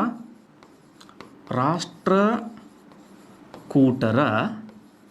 ಮೂರನೇ ಕೃಷ್ಣನೊಂದಿಗೆ 1ನೇ ಪರಾಂತಕ ಚೋಳ ಏನು ಮಾಡ್ತಾನೆ ಅಂತಂದರೆ ಯುದ್ಧವನ್ನು ಕೈಗೊಳ್ತಾನೆ. ಆ ಯುದ್ಧ ಯಾವುದು ಅಂದರೆ ತಕ್ಕೋಲಂ ಕದನ ಅಥವಾ ತೆಕ್ಕೋಲಂ ಕದನ ಅಂತ ಕೂಡ ಕರೀತಾರೆ. ಎಲ್ಲವೂ ಲಮ್ ಅಂತಾನೆ ಬರ್ತವೆ ಇವು, ತಮಿಳು ಸಂಸ್ಕೃತಿ ಈಗಿದು. ಓಕೆ, ಇಲ್ಲಿ ತಕ್ಕೋಲಂ ಕಾಳಗದಲ್ಲಿ 1ನೇ ಪರಾಂತಕ ಚೋಳ ಗೆದ್ದ. ಬಟ್ ಇಲ್ಲಿ ಒಂದು ಘಾಷೆ ಆಗ್ತದೆ. ಈ ತೆಕ್ಕೋಲಂ ಕದನದ ಸಂದರ್ಭದಲ್ಲಿ 1ನೇ ಪರಾಂತಕ ಚೋಳನ ಮಗ ರಾಜಾದಿತ್ಯ ಅಂತಿದ್ದ. ಯಾದಿತ್ಯ ರೀ? ಯಾದಿತ್ಯ, ರಾಜಾದಿತ್ಯ ಏನಾಗ್ತಾನೆ ಅಂದರೆ ಸತ್ತು ಹೋಗ್ತಾನೆ. ಎಸ್, ಒನ್ಸ್ ಅಗೇನ್ ರಿಪೀಟ್ ಮಾಡ್ತೀನಿ. 1ನೇದ್ದು ಮದುರೈ ಮೇಲೆ ದಾಳಿ ಮಾಡಿ ರಾಜ ಮಾರಸಿಂಹನನ್ನು ಸೋಲಿಸಿ ಮದುರೈ ಕೊಂಡಂತ ಬಿರುದು ಪಡೆದಾನೆ. ಸೊ 2ನೇದಾಗಿ ವೆಲ್ಲಲೂರು ಕದನ ಆಗ್ಯದ. ಅದು ಕೂಡ ರಾಜ ಮಾರಸಿಂಹ ಮತ್ತು ಶ್ರೀಲಂಕಾದ ಜಂಟಿ ಸೈನ್ಯ ಅಂತ ಹೇಳ್ತಾರೆ. ಸೊ ಅಲ್ಲಿ ಗೆದ್ದು ವೆಲ್ಲಂಗೊಂಡ ಅಂತ ಬಿರುದು ಪಡೆದಿದ್ದ. ಸೊ ಹಾಗೆ ಇಲ್ಲಿ ರಾಷ್ಟ್ರಕೂಟರ 3ನೇ ಕೃಷ್ಣನ ಸೋಲಿಸಿದ, ತಕ್ಕೋಲಂ ಕದನ ಗೆದ್ದ. ಬಟ್ ಏನಾಯಿತು ಅಂತಂದರೆ ಇವನ ಮಗ, ಇಟ್ ಮೀನ್ಸ್ 1ನೇ ಪರಾಂತಕನ ಮಗ ರಾಜಾದಿತ್ಯನ ಸಾವಾಗ್ತದೆ. ಓಕೆ, ಸೊ ಹಾಗೆ ಇಲ್ಲೊಂದು ಶಾಸನವನ್ನು ಕೊಟ್ಟಿದ್ದೀನಿ ನಾನು, ಉತ್ತರ ಮೇರೂರು ಶಾಸನ ಅಂತ ಕೊಟ್ಟಿದ್ದೀನಿ. ಯಾವ ಶಾಸನ ರೀ? ಉತ್ತರ ಮೇರೂರು ಶಾಸನ. ಸೊ ಇವನು ಬ್ಲರ್ ಮಾಡ್ತೇನೆ, ತೆಗೆದುಬಿಡ್ತೇನೆ. ಓಕೆ, ಸೊ ಎಷ್ಟು ಮಹತ್ವ ಅಂದರೆ ಎಕ್ಸಾಮ್ ದೃಷ್ಟಿಯಿಂದ. ಸೊ ಉತ್ತರ ಮೇರೂರು ಶಾಸನ ಹೊರಡಿಸಿದವರು ಯಾರು ಅಂದರೆ 1ನೇ ಪರಾಂತಕ ಚೋಳ. ಸೊ ಈ ಉತ್ತರ ಮೇರೂರು ಶಾಸನ ಏನು ಒಳಗೊಂಡಿದೆ ಅಂದರೆ KS ಎಕ್ಸಾಮಿಗೆ ಬಂದಿದೆ. ಸೊ ಏನು ಅಂತಂದರೆ ಇದು ಸ್ಥಾನಿಕ ಆಡಳಿತವನ್ನು ಅಥವಾ ಸ್ಥಾನಿಕ ಆಡಳಿತದ ಬಗ್ಗೆ ಚೋಳರ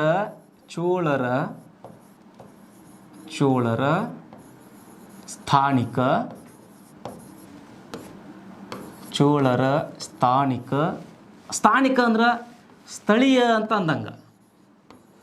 ಚೋಳರ ಸ್ಥಳೀಯ ಆಡಳಿತದ ಬಗ್ಗೆ ತಿಳಿಸುತ್ತದೆ. ಇದು ಒಂದು ಕ್ಲಿಯರ್. ಸೊ 2ನೇದ್ದು ಇದೇ ಉತ್ತರ ಮೇರೂರು ಶಾಸನ ಹೇಳ್ತದೆ, ಚಿದಂಬರಂ ಅಂತೂ ಒಂದು ದೇಗುಲ ಅದೇ, ಚಿದಂಬರಂ ದೇವಸ್ಥಾನ ಅಂತದೆ ತಂಜಾವೂರು. ಚಿದಂಬರಂ ದೇವಾಲಯಕ್ಕೆ ಚಿನ್ನ ಬಾಗಿಲ ಐತಿ, ಅಲ್ಲೇ ಅದ್ರ ಬಾಗಿಲದೆ ಚಿನ್ನದ ತಗಡಿನ ಹೊದಿಕೆ ಅಥವಾ ಲೇಪನ ಅಂತ ಕರೀತಾರೆ. ಹೊದಿಕೆ ಹಾಕಿಸಿದ. ಎಸ್, ಒನ್ಸ್ ಅಗೇನ್ ನಮ್ಗೆ ಈ ಉತ್ತರ ಮೇರೂರು ಶಾಸನ ಯಾಕೆ ಮಹತ್ವ ಪಡೀತದ ಅಂತಂದ್ರೆ 2 ದೃಷ್ಟಿಯಿಂದ. ಸೊ ಒಂದು KS ಪರ್ಪಸ, 1ನೇ ಪರಾಂತಕ ಚೋಳ ಏನು ಮಾಡಿದ ಅಂದರೆ ಆ ಶಾಸನದಲ್ಲಿ ಚೋಳರ ಸ್ಥಳೀಯ ಆಡಳಿತ ಅಥವಾ ಸ್ಥಾನಿಕ ಆಡಳಿತದ ಬಗ್ಗೆ ವಿವರಿಸಿದ್ದಾನೆ. ಸೊ 2ನೇದಾಗಿ ಚಿದಂಬರಂ ದೇವಾಲಯ ಅಂತಿತ್ತು, ಆ ದೇವಾಲಯದ ಮುಖ್ಯ ಬಾಗಿಲಿಗೆ ಚಿನ್ನದ ತಗಡಿನ ಹೊದಿಕೆಯನ್ನು ಹಾಕಿಸಿದ ಅಂತ. ಓಕೆ, ಬರ್ಕೊಳ್ತಾ ಇದ್ದೀರಿ ಅಂತ ಅಂದ್ಕೊಳ್ತೇನೆ. ಸೊ ಒನ್ಸ್ ಅಗೇನ್ ಪರಾಂತಕ ಚೋಳನ ಬಗ್ಗೆ ಒಂದು ಮದುರೈ ಮೇಲೆ ದಾಳಿ, ವೆಲ್ಲೂರು ಮೇಲೆ ದಾಳಿ, ಸೊ ಮತ್ತೊಂದು ರಾಷ್ಟ್ರಕೂಟರ ಮೇಲೆ ದಾಳಿ. ಆತನ ಪ್ರಮುಖ ಶಾಸನ ಅವನೇ ಹೊರಡಿಸಿರ್ತಕ್ಕಂಥದ್ದು ಉತ್ತರ ಮೇರೂರು ಶಾಸನ ಅಂತ ಇರ್ತದೆ. ಸೊ ಇಷ್ಟು ಪರೀಕ್ಷಾ ದೃಷ್ಟಿಯಿಂದ ಬಹಳ ಮಹತ್ವವನ್ನು ಪಡಿತವೆ. ಸೊ ಈತನ ನಂತರ ಅಧಿಕಾರಕ್ಕೆ ಬಂದವರು ಯಾರು ಅಂದರೆ ಸೊ 1ನೇ ರಾಜರಾಜ ಚೋಳ. ಸೊ ಪ್ರಾರಂಭದಲ್ಲಿ ಏನು ಎಕ್ಸಾಮ್ ಪರ್ಪಸ್ ಹೈಲೈಟ್ ಐತೆಲ್ಲ ಆ ಎಲ್ಲ ಹೈಲೈಟನ್ನು ಹೇಳಿಬಿಟ್ಟೆ ನಾನು. ಸೊ ಇವಾಗ ಏನು ಮಾಡ್ತಾ ಇದ್ದೀನಿ ಅಂತಂದ್ರೆ, ಸೊ ಈ ಜರ್ನಿ ಏನಂದರೆ ಪ್ರತಿಯೊಬ್ಬ ರಾಜನ ಹಿಂದೆ ಕೆಲವಷ್ಟು ದಾಳಿಗಳಾಗಿರ್ತವೆ, ಕೆಲವಷ್ಟು ಏನಂದರೆ ಆಡಳಿತದ ಬಗ್ಗೆ ಇರ್ತಕ್ಕಂಥ ಪ್ರಮುಖ ಕಾರ್ಯಗಳಾಗಿರ್ತವೆ, ಸಾಂಸ್ಕೃತಿಕ ಕಾರ್ಯಗಳಾಗಿರ್ತವೆ. ಸೊ ಆ ದೃಷ್ಟಿಯಿಂದ ಈತ ಇಂಪಾರ್ಟೆಂಟ್ ಆಗ್ತಾನೆ. ದಕ್ಷಿಣ ಭಾರತದ ವಿಶಾಲ ಸಾಮ್ರಾಜ್ಯವನ್ನು ಸ್ಥಾಪನೆ ಮಾಡಿದ್ದಕ್ಕಾಗಿ ಈ ಹೆಸರು ಬಂದದೆ. ಸೊ ಹಾಗೆ ಇಲ್ಲಿ ಈತನ ದಾಳಿ ಪಾಂಡ್ಯರ ಮತ್ತು ಚೇರರ ಮೇಲೆ ದಾಳಿಯಾಗಿರ್ತಕ್ಕಂಥದ್ದು. ಓಕೆ, ಸೊ ಪಾಂಡ್ಯರ ಮೇಲೆ ದಾಳಿ ಕೈಗೊಂಡನ, ಚೇರರ ಮೇಲೆ ದಾಳಿ ಕೈಗೊಂಡನ. ಸೊ ಇಲ್ಲಿದೆ ನೋಡ್ರಿ, ಶ್ರೀಲಂಕಾದ ಮೇಲೆ ದಾಳಿ. ಎಲ್ಲಿದಾಳ್ರಿ? ಸೊ ಶ್ರೀಲಂಕಾದ ಮೇಲೆ ದಾಳಿ ಅಂದಾಗ 5ನೇ ಮಹೇಂದ್ರ ವರ್ಮ ಅಂತ ಬರ್ತಾನೆ. ಮಹೇಂದ್ರ ಸಿಂಗ್ ಧೋನಿ ಅಲ್ಲ. ಎಷ್ಟನೇ ಮಹೇಂದ್ರ ವರ್ಮ? 5ನೇ ಮಹೇಂದ್ರ ವರ್ಮನ ಮೇಲೆ ದಾಳಿ ಕೈಗೊಂಡ.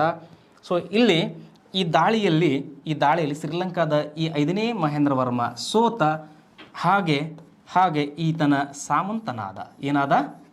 ಸಾಮಂತನಾದ. ಸತ್ತಿಲ್ಲ, ಕೊಲೆ ಮಾಡಿಲ್ಲ. ಸಾಮಂತನಾಗ್ಯಾನಂದ್ರೆ ಆತನಿಂದ ಕಪ್ಪ ಕಾಣಿಕೆಯನ್ನು ಪಡಿತಾನೆ ಅಂತ ಅರ್ಥ. ಸೊ ವೆರಿ ಇಂಟ್ರೆಸ್ಟಿಂಗ್ ಪಾಯಿಂಟ್ ಇಲ್ಲಿದೆ ನೋಡ್ರಿ. ಸೊ ಏನು ಅಂತಂದರೆ, ಸೊ ನಾವೇನು ಈಗ ನೋಡ್ತೀವಲ್ಲ ನಮ್ಮ ಭಾರತದ ನಕ್ಷೆಯಲ್ಲಿ ಲಕ್ಷದ್ವೀಪ ಮತ್ತು ಮಾಲ್ಡೀವ್ಸ್ನವರೆಗೆ ತನ್ನ ಸಾಮ್ರಾಜ್ಯವನ್ನು ವಿಸ್ತರಣೆ ಮಾಡಿ ಅವರೆಲ್ಲರೂ ಏನು ಮಾಡತ್ತಿದ್ರು? ಇಲ್ಲಿವರೆಗೂ ಹಿಂಗೆ ಆಡಳಿತ ಮಾಡತ್ತಿದ್ರು. ಸೊ ಮತ ಬರ್ತಾನೆ ಈಗ ಅವ ಹಿಂಗೆ ದಾಳಿ ಮಾಡ್ತಾನೆ ಭಾರತದ ಗಡಿಯಾಚೆಗೆ. ಈಗಾಗಲೇ ದಾಳಿಗಳು ನಡೆದಿದ್ದವು ಯಾವ ಕಡೆಗೆ ಅಂತಂದ್ರೆ ಈ ದಿಕ್ಕಿಗೆ ನಡೆದಿದ್ದು, ಈ ಕಡೆಗೆ ನಡೆದಿರಲಿಲ್ಲ. ಸೊ ಅದಕ್ಕೆ ನೆನ್ಪಿಟ್ಕೊಳ್ರಿ, ನಮ್ಗೆ 1ನೇ ರಾಜರಾಜ ಚೋಳ ಲಕ್ಷದ್ವೀಪ ಮತ್ತು ಮಾಲ್ಡೀವ್ಸ್ಗಳ ಮೇಲೆ ದಾಳಿಯನ್ನು ಮಾಡಿ ಅವುಗಳನ್ನು ಗೆದ್ದುಕೊಂಡಿದ್ದ. ಪ್ರಶ್ನೆ ಕೇಳ್ಬೋದು, ಸರ್ ಇಲ್ಲಿ ಯಾರು ರಾಜ ಇದ್ರು ಅಂತೇಳಿ. ತಲೆ ಕೆಡಿಸ್ಕೋಬೇಡ್ರಿ ತಮ್ಮೆಗಳ, ಕೈ ಬಿಡ್ರಿ ಅದನ್ನು. Okay, yes. ಹಾಗೆ ಈತನಿಗೆ ಸಂಬಂಧಪಟ್ಟಂಥ ಇನ್ನೂ ಕೆಲವಷ್ಟು ಪಾಯಿಂಟ್ಗಳದ very important exam purpose. So ಇವು KS ದೃಷ್ಟಿಯಿಂದ ಆಗಿರ್ಬೋದು, PSI ದೃಷ್ಟಿಯಿಂದ ಆಗಿರ್ಬೋದು, ಇಲ್ಲ ಸಿವಿಲ್ ಪೊಲೀಸ್ ಆಗಿರ್ಬೋದು, ಅಲ್ಲಿ ಮಹತ್ವವನ್ನು ಪಡಿತದೆ. ಮೊದಲನೇದಾಗಿ ಕ್ರಿಸ್ತಶಕ 1000ನೇ ವರ್ಷ ಅಂತ ಕೊಟ್ಟದೆ. ಅಟ್ ದ ಫಸ್ಟ್ ಟೈಮ್ ದಕ್ಷಿಣ ಭಾರತದ ಕಡೆಗೆ ಅಂದಾಗ ಭೂಮಾಪನ ಕಾರ್ಯ ಕೈಗೊಂಡ. ಯಾವ ಕಾರ್ಯ? ಭೂಮಾಪನ ಕಾರ್ಯ ಕೈಗೊಂಡ. ಎಸ್, ಇದೆ ಈಗ ಮೇನ್ ನೋಟ್ ನಮಗೆ. ಇಲ್ಲಿಯವರೆಗೂ ನಮ್ಮ ದಕ್ಷಿಣ ಭಾರತದ ಭಾಗದಲ್ಲಿ ಯಾವುದೇ ರಾಜನಾಗಿರಲಿ ಅರಸನಾಗಿರಲಿ ಏನು ಮಾಡಿರಲಿಲ್ಲ ಅಂತಂದರೆ ಯಾವ ಕಾರ್ಯ ಕೈಗೊಂಡಿರಲಿಲ್ಲ? ಭೂಮಾಪನ ಕಾರ್ಯ ಕೈಗೊಂಡಿದ್ದಿಲ್ಲ. So at the first time ಭೂಮಾಪನ ಕಾರ್ಯವನ್ನು ಕೈಗೊಂಡವ 1ನೇ ರಾಜರಾಜ ಚೋಳ. ಓಕೆ, ಇನ್ನು ಹಾಗೆ ಇಲ್ಲಿ ಇನ್ನೊಂದು ಇಸ್ವಿ ಕೊಟ್ಟದ, ಕ್ರಿಸ್ತಶಕ 1009 ಅಂತೇಳಿ. So very important. ಏನು ಅಂತಂದರೆ ತಂಜಾವೂರಿನ್ಯಾಗ. ಯಾವ ಊರಿನ್ಯಾಗ? ತಂಜಾವೂರಲ್ಲಿ. ಯಾಕಂದ್ರೆ ಇದು ಅವರ ರಾಜಧಾನಿಯಾಗಿತ್ತು. ತಂಜಾವೂರಿನೊಳಗೆ ಬೃಹದೀಶ್ವರ ದೇವಾಲಯ ಅಂತ ಆಗ್ತದೆ. ಯಾವುದ್ರಿ? ಬೃಹದೀಶ್ವರ ಅಥವಾ ರಾಜೇಶ್ವರಿ ಎಂಬ ದೇಗುಲವನ್ನು ನಿರ್ಮಿಸಿದ. ಇದು ಭಾರತದ ಅತಿ ದೊಡ್ಡ ದೇವಾಲಯ ಅಂತ ಆ ಹೊತ್ತಿಗೆ ಹೆಸರು ಪಡೀತು. ಸೊ ಹಾಗೆ ಇಷ್ಟಕ್ಕೆ ಸುಮ್ಮಾಗಲಿಲ್ಲವ. ಸೊ ಇಲ್ಲೇ ಒಂದು ಬೃಹದಾಕಾರದ ಭಾರತದಲ್ಲಿ ಅತೀ ದೊಡ್ಡ ಒಂದು ನಂದಿ ವಿಗ್ರಹವನ್ನು, ಯಾವ ವಿಗ್ರಹ ರೀ? ನಂದಿ ವಿಗ್ರಹವನ್ನು ಸ್ಥಾಪಿಸಿದ. ಇವನ ಪ್ರಮುಖ ಕಾರ್ಯಗಳು ನೋಡ್ರಿ. ಒಂದು ಭೂಮಾಪನ ಕಾರ್ಯ ಮಾಡಿರ್ತಕ್ಕಂಥದ್ದು. ಸೊ ತಂಜಾವೂರಿನೊಳಗೆ ಬೃಹದೀಶ್ವರ ಅಥವಾ ರಾಜರಾಜೇಶ್ವರಿ ದೇವಸ್ಥಾನ ಅಂತ ಹೇಳ್ತಾರೆ. ಅಲ್ಲಿ ಏನು ಮಾಡಿರ್ತಕ್ಕಂಥದ್ದು? ದೇವಾಲಯ ಕಟ್ಟಿರ್ತಕ್ಕಂಥದ್ದು ಆ ಹೆಸರಿನ ಮೇಲೆ. ಹಾಗೆ ಅಲ್ಲಿ ಒಂದು ನಂದಿ ವಿಗ್ರಹವನ್ನು ಕೂಡ ಸ್ಥಾಪಿಸಿದ ಅಂತ ಅರ್ಥ ಆಗ್ತದೆ. ಓಕೆ, ಇನ್ನು ಇವನ್ ಕೆಲವಷ್ಟು ಬಿರುದುಗಳದಾವೆ. ಸೊ ಇಲ್ಲಿವರೆಗೂ ಕೊಟ್ಟಿರಲಿಲ್ಲ, ಇಲ್ಲಿಂದ ಬಿರುದುಗಳನ್ನು ಕೊಡ್ತೀನಿ. ಎಲ್ಲರಿಗೂ ಇದೊಂದು ಇರ್ತದೆ ನೋಡ್ರಿ, ಚೋಳ ಮಾರ್ತಾಂಡ ಅಂತ ಇರ್ತದೆ, ಅವ್ರು ಇಟ್ಕೊಂಡಾರ. ಸೊ ಇಲ್ಲಿ ಇವಂಗ ಕೇರಳಾಂತಕ ಅಂತ ಕರೆದ್ರು. ಯಾಕೆ ಅಂತಂದ್ರೆ ಹೇಳಿದೆ ನಾನು, ಹಿಂಗೆ ಇವ ದಾಳಿ ಕೈಗೊಂಡಿದ್ದು ನೋಡ್ರಿ ಅಂತೇಳಿ ಲಕ್ಷದ್ವೀಪ ಮಾಲ್ಡೀವ್ಸ್ವರೆಗೂ. ಹಾಗೆ ಇನ್ನು ಸಿಂಹಳ ಅಂತಕ ಶ್ರೀಲಂಕಾದ ಮ್ಯಾಗ ಕೂಡ ಏನು ಮಾಡಿದ್ದ ಅಂದರೆ ದಾಳಿ ಕೈಗೊಂಡಿದ್ದ. ಇನ್ನು ಜಯಂಗೊಂಡ ಅಂತ ಕರೀತಾರೆ. ಜಯವನ ಗಂಡ ಅಲ್ಲ, ಜಯಂಗೊಂಡ. ಓಕೆ, ಸೊ ಗೆದ್ಕೊಂತ ಬಂದಿದ್ದಾನೆ. ಇಲ್ಲಿ ವಿಶೇಷವಾಗಿ ಒಂದು ಬಂದದ ಚೋಳ ಮಾರ್ತಾಂಡ ಅಂತ ಬಂದಿದೆ. ಓಕೆ, ಇನ್ನೂ ಸಾಕಷ್ಟು ವಿಷಯಗಳದಾವೆ. ಹಾಗೆ ಈತನ ನಂತರ ಅಧಿಕಾರಕ್ಕೆ ಬಂದವರು ಯಾರು? ಎಸ್, 1ನೇ ರಾಜೇಂದ್ರ ಚೋಳ. ಎಸ್, ಸೊ ಇವನ ಆಡಳಿತದ ಕಾಲಾವಧಿ ಇಂಪಾರ್ಟೆಂಟ್ ಇದ್ದವನ್ನ ಕಾಲಾವಧಿ ಹೇಳಿರ್ತೀನಿ. ಸೊ ಎಸ್ ವಿದ್ಯಾರ್ಥಿಗಳೇ, ಇಲ್ಲಿ ನೋಡ್ರಿ, 1018ನೇ ವರ್ಷ ಶ್ರೀಲಂಕಾದ ಮೇಲೆ ದಾಳಿ ಕೈಗೊಂಡಿದ್ದು. ಹಾಗೆ ಇಲ್ಲಿ ಹೈಲೈಟ್ ಹೇಳ್ತೀನಿ, ನಂತರ ವಿಷಯಕ್ಕೆ ಹೋಗೋಣ. ಉತ್ತರದ ಗಂಗಾ ನದಿಯ ಮೇಲೆ ದಾಳಿ ಕೈಗೊಂಡಿದ್ದು, ಜಾವಾ ಸುಮಾತ್ರದ ಮೇಲೆ ದಾಳಿ ಕೈಗೊಂಡಿದ್ದು, ಒಂದು NRI ಅಂತಕ್ಕಂಥ ಪ್ರೌಢ ವಿದ್ಯಾಸಂಸ್ಥೆ ತೆಗೆದಿದ್ದು. ಈತನಿಗಿರೋ ಬಿರುದುಗಳು. ಸೊ ಎಸ್, ಎಕ್ಸಾಮಿಗೆ ಬಂದಿರೋ ಬಿರುದು ಯಾವುದಾಗಿರ್ತದೆ? ಗಂಗೈಕೊಂಡ ಚೋಳ ಅಂತಾಗಿರ್ತದೆ. ಎಸ್, ಇಲ್ಲಿ ಮೊದಲೇದಾಗಿ ಮಹಿಪಾಲ ರಾಜ ಯಾರೇ? ಶ್ರೀಲಂಕಾ ರಾಜ ಮಹಿಪಾಲ. ಸೊ ಸಾರಿ, ಉತ್ತರದ ಕಡೆಗೆ ಬರ್ತದೆ. ಈ ಶ್ರೀಲಂಕಾ ಮತ್ತೆ ಅಲ್ಲಿದ್ದವನು ಯಾರು ಅಂದರೆ 5ನೇ Mahendra Varma. So concept clear. ಇವ ಸೋತಾನ, ಮುಗಿತಲ್ಲಿಗೆ, ಅದನ್ನು ತಲೆಗೆ ಇಟ್ಕೋಬೇಡ್ರಿ. ಇಲ್ಲೇ ಅದ ನೋಡ್ರಿ ಇಂಪಾರ್ಟೆಂಟ್. ಸೊ ಉತ್ತರದೊಳಗೆ ಒಬ್ಬ ಅರಸ ಇದ್ದ. ಇವಂಗ ಇಲ್ಲೇ ಗಂಗಾ ನದಿ ತೀರ ಅಂತ ಹೇಳ್ತಾರೆ. ಯಾವ ನದಿ ತೀರ? ಗಂಗಾ ನದಿ ತೀರದ ಅರಸ ಅಂತ ಹೇಳ್ತಾರೆ. ಸೊ ಮ್ಯಾಪ್ ನೋಡೋಣ.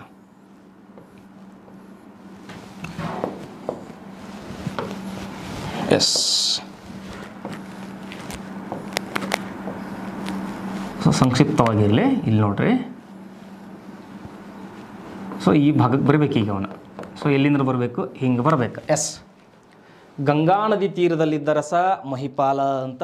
ಸೊ ಆ ಮಹಿಪಾಲನ ಮೇಲೆ 1ನೇ ರಾಜೇಂದ್ರ ಚೋಳ ದಾಳಿಯನ್ನು ಕೈಗೊಂಡಿದ್ದಾನೆ. ಸೊ ಆ ಮಹಿಪಾಲನನ್ನು ಸೋಲಿಸಿದ್ದಾನೆ. ಬಟ್ ಇಲ್ಲಿಂದ ಬರಬೇಕು ಅಂತಂದ್ರೆ ಯಾವ ನದಿ ತೀರದಾಗದನ್ರಿ ಅವ? ಎಸ್, ಗಂಗಾ ನದಿ ತೀರದಾಗಿದ್ದ. ಹೌದು, ಈ ಕಾರಣಕ್ಕೆ ಅವನು ಗೊತ್ತದೆ ಗಂಗೆ ಪವಿತ್ರಳು, ಗಂಗಾ ನದಿಯ ನೀರು ಬಹಳ ಪವಿತ್ರ ಐತಿ ಅಂತ ಗೊತ್ತದೆ. ಸೊ ಉತ್ತರದ ಕಡೆಗೆ ದಾಳಿ ಕೈಗೊಂಡ ಇವನ ಮೊದಲನೇದವ ಚೋಳ ಅರಸರಲ್ಲಿ. ಓಕೆ, ಸೊ ಈಗ ದಾಳಿ ಕೈಗೊಂಡನ ಗಂಗಾ ನದಿ ತೀರದ ಮೇಲೆ ಗೆದ್ದಾಣು. ಇನ್ನೇನದ? ಅಲ್ಲಿರುವಂತಹ ಪವಿತ್ರ ಜಲವನ್ನು ತಗೊಂಡು ಎಲ್ಲಿಗೆ ಬರಬೇಕು? ಎಸ್, ಚೋಳ ಸಾಮ್ರಾಜ್ಯಕ್ಕೆ ಬರಬೇಕು. ಓಕೆ, ಸೊ ಒನ್ಸ್ ಅಗೇನ್ ನೋಡ್ರಿ, ಮಹಿಪಾಲನ ಮೇಲೆ ದಾಳಿ ಕೈಗೊಂಡು ಆತನನ್ನು ಸೋಲಿಸಿ ಗಂಗಾ ನದಿಯ ಪವಿತ್ರವಾದ ನೀರನ್ನು ತೆಗೆದುಕೊಂಡು ಬಂದ ಕಾರಣಕ್ಕೆ ಆತನಿಗೆ ಬಂದ ಬಿರುದೇ ಎಸ್, ಗಂಗೈಕೊಂಡ ಚೋಳ ಎಂಬ ಬಿರುದು. ಅಷ್ಟಕ್ಕೆ ಮುಗಿಲಿಲ್ಲ ಕೈ. ಅವ ಇನ್ನೂ ಕರೆ ಮಾಡ್ಯಾನವ. ಏನು ಅಂತಂದ್ರೆ ಆ ನೀರು ತೊಗೊಂಡು ಬಂದನ. ಹೌದು, ಸೊ ಎಸ್, ಒಂದು ಚೋಳಪುರ ಅಂತ ನಗರ ಮಾಡಿ ಅಲ್ಲೇ ಒಂದು ಕೆರೆ ನಿರ್ಮಾಣ ಮಾಡಿದ. ಅದಕ್ಕೆ ಚೋಳಪುರ ಕೆರೆ ಅಂತ ಕರೀತಾರೆ, ಚೋಳ ಕೆರೆ ಅಂತ ಕರೀತಾರೆ. ಓಕೆ, ಆ ಕೆರೆಯ ನೀರು ಯಾವುದಾಗಿರ್ತದೆ ಹಂಗಂದ್ರೆ? ಎಸ್, ಅದೇ ಗಂಗಾಜಲ. ಓಕೆ, ಸೊ ಇಲ್ಲಿ ನೋಡ್ರಿ, ಒನ್ಸ್ ಅಗೇನ್ ಇವ ಚೋಳಪುರ ಅಂತ ಒಂದು ನಗರ ನಿರ್ಮಾಣ ಮಾಡ್ಯಾನ, ಒಂದು ಚೋಳ ಕೆರೆ ಅಂತ ಒಂದು ಕೆರೆಯನ್ನು ನಿರ್ಮಿಸನ. ಸೊ ಇದರೊಂದಿಗೆ ಇಲ್ಲಿಯವರೆಗೂ ತಂಜಾವೂರು ರಾಜಧಾನಿ ಆಗಿತ್ತು. ಈಗ ಏನಾಗ್ತದೆ? ಚೋಳಪುರ ಎಷ್ಟನೇದಾಯ್ತು? ಇದು 4th ಆಯ್ತು ಇದು. ಓಕೆ, ಸೊ ಒನ್ಸ್ ಅಗೇನ್ 1ನೇ ರಾಜೇಂದ್ರ ಚೋಳ ಶ್ರೀಲಂಕಾದ ಮೇಲೆ ದಾಳಿ ಮಾಡಿ 5ನೇ ಮಹೇಂದ್ರ ವರ್ಮನನ್ನು ಸೋಲಿಸಿದ. 2ನೇದ್ದು, ಸೊ ಗಂಗಾ ನದಿ ತೀರದ ಅರಸನಾಗಿರ್ತಕ್ಕಂಥ ಮಹಿಪಾಲನನ್ನು ಸೋಲಿಸಿ ಅಲ್ಲಿಯ ಪವಿತ್ರವಾದ ಗಂಗಾ ಜಲವನ್ನು ತೊಗೊಂಡು ಬಂದು ಒಂದು ಕೆರೆಯನ್ನು ಕಟ್ಟಿದ. ಅವರಿಗೆ ಹೆಸರನ್ನು ಇಟ್ಟು, ಚೋಳರಲ್ಲ ಅವ್ರು, ಹಿಂಗಾಗಿ ಚೋಳ ಅಂತಲೇ ಇಡ್ತಾರೆ. ಸೊ ಕೆರೆಯನ್ನು ಕಟ್ಟಿದ. ಅದನ್ನೇ ತನ್ನ ರಾಜಧಾನಿಯನ್ನಾಗಿ ಮಾಡಿಕೊಂಡ. ಯಾರು ಅಂತಂದರೆ 1ನೇ ರಾಜೇಂದ್ರ ಚೋಳ. ಸೊ ಇನ್ನು ಇಲ್ಲಿ ಜಾವಾ ಸುಮಾತ್ರದ ಅರಸ ಅಂತದೆ. ಜ್ವರ ಸುಮಾತ್ರ ಅಲ್ಲ, ಜಾವಾ ಸುಮಾತ್ರದ ಅರಸ. ಎಸ್, ಅದನ್ನು ಶೈಲೇಂದ್ರ ರಾಜ್ಯ ಅಂತ ಕರೀತಾರೆ. ಶೈಲೇಂದ್ರ ಸಾಮ್ರಾಜ್ಯ ಅಥವಾ ರಾಜ್ಯ ಅಂತ ಕರೀತಾರೆ. ಸೊ ಇಲ್ಲಿದ್ದವ ರಾಜ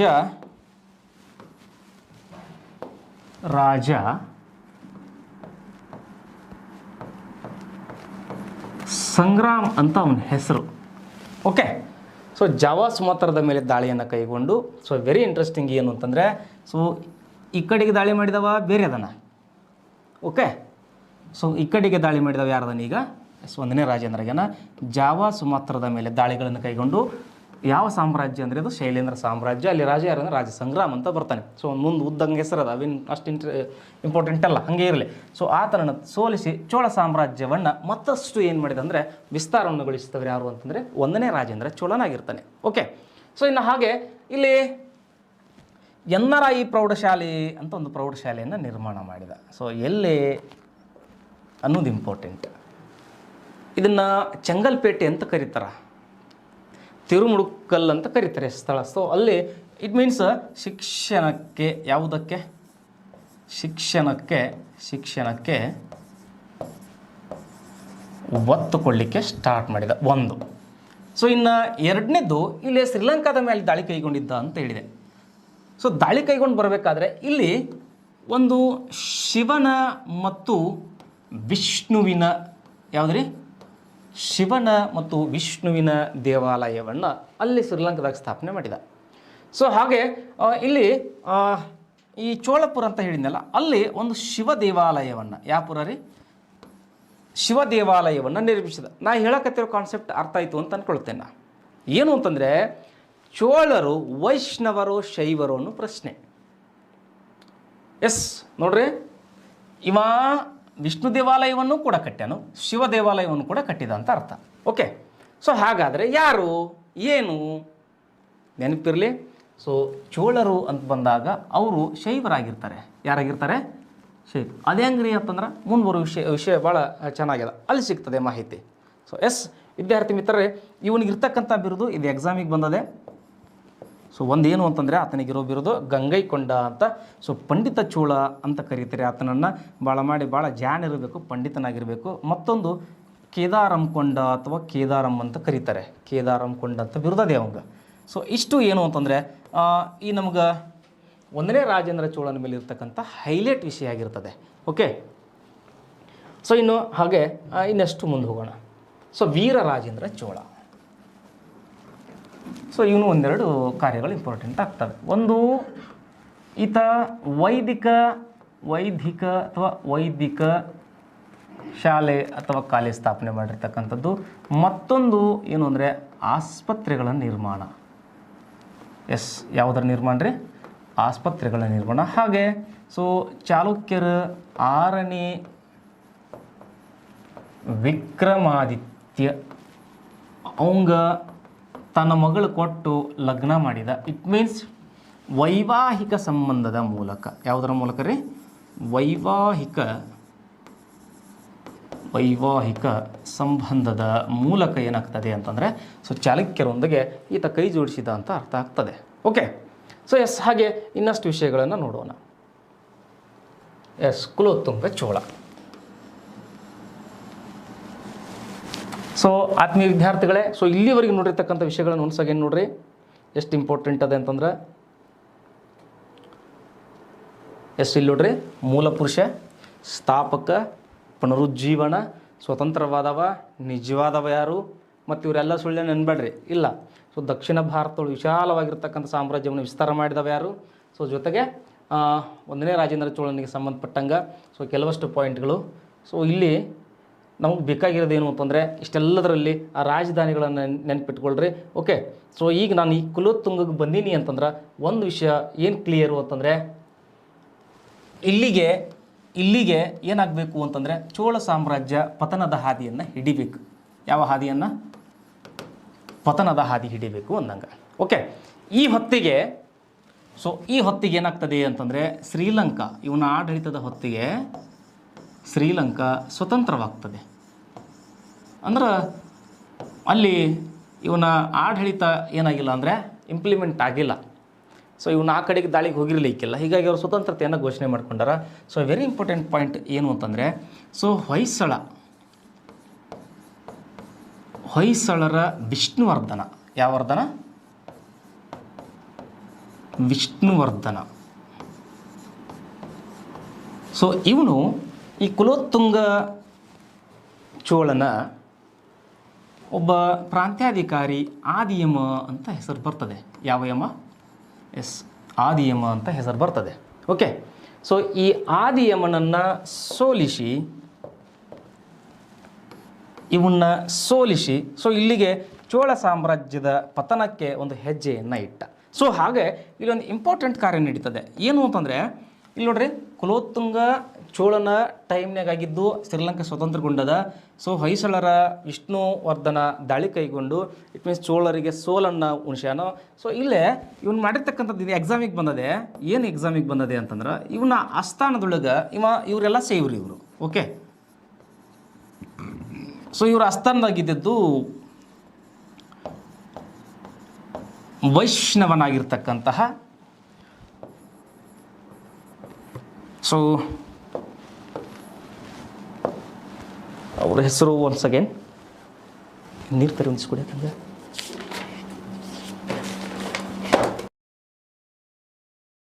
ಶ್ರೀ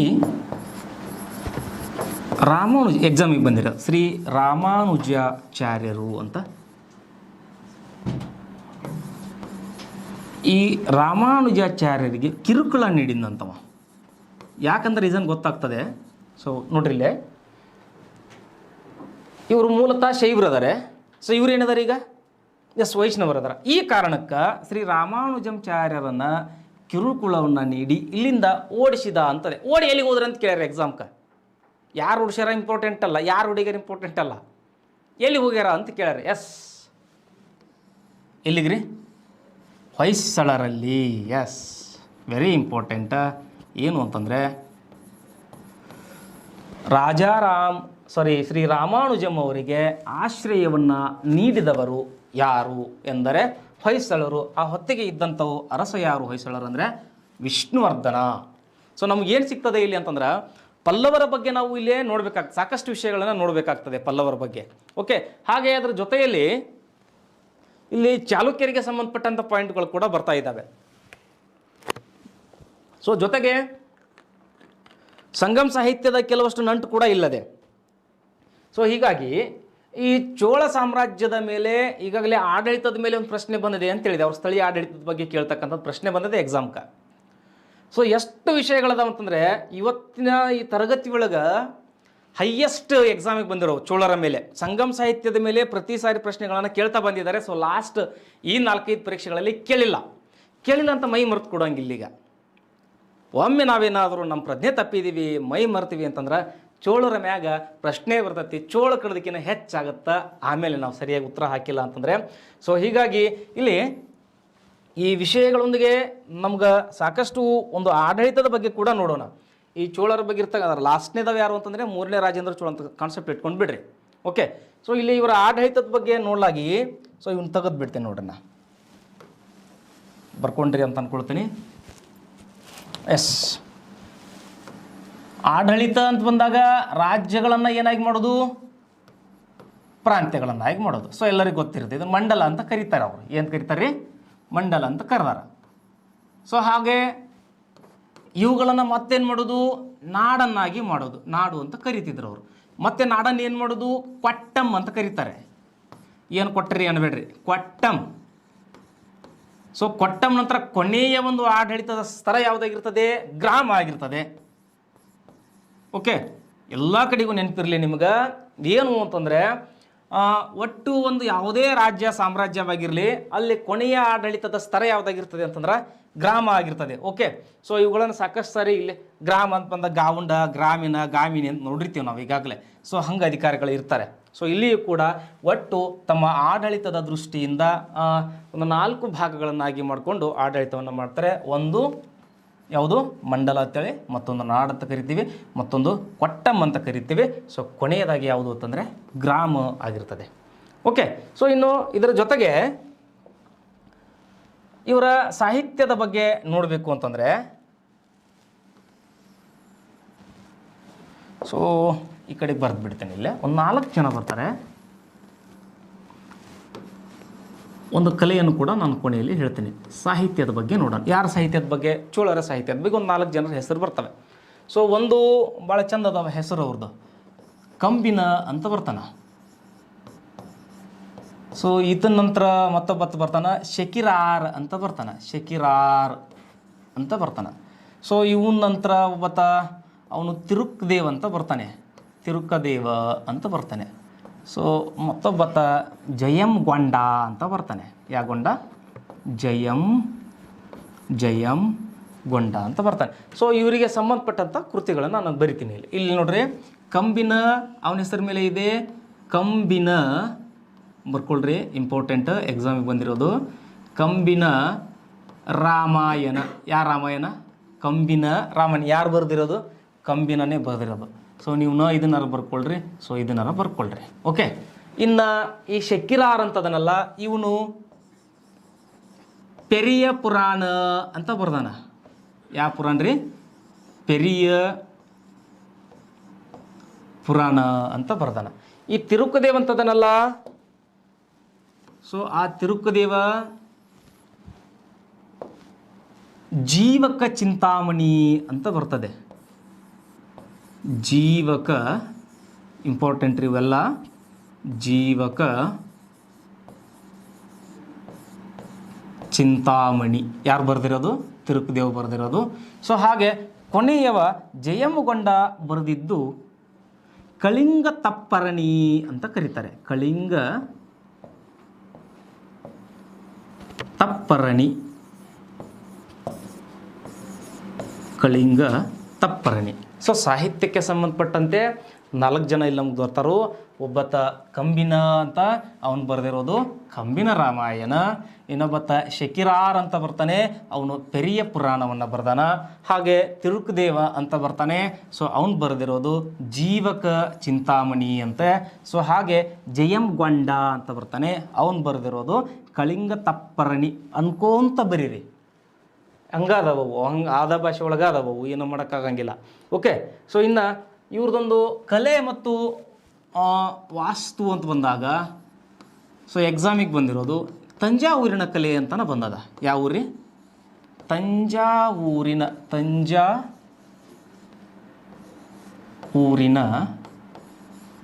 ಕಲೆ ಅಂತ, ಕೊಲೆ ಅಲ್ಲ, ತಂಜಾವೂರಿನ ಕಲೆ ಅಂತ ಬರ್ತದೆ. ಇಲ್ಲಿ ಸ್ಟೇಟ್ಮೆಂಟ್ ಏನು ತಂಜಾವೂರಿನ ಕಲೆ ಅನ್ನೋದಕ್ಕೆ? ಎಸ್, ತಂಜಾವೂರಿನ ಕಲೆ ಎಂದರೆ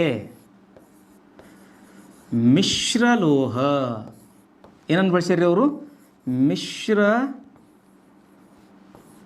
ಲೋಹವನ್ನು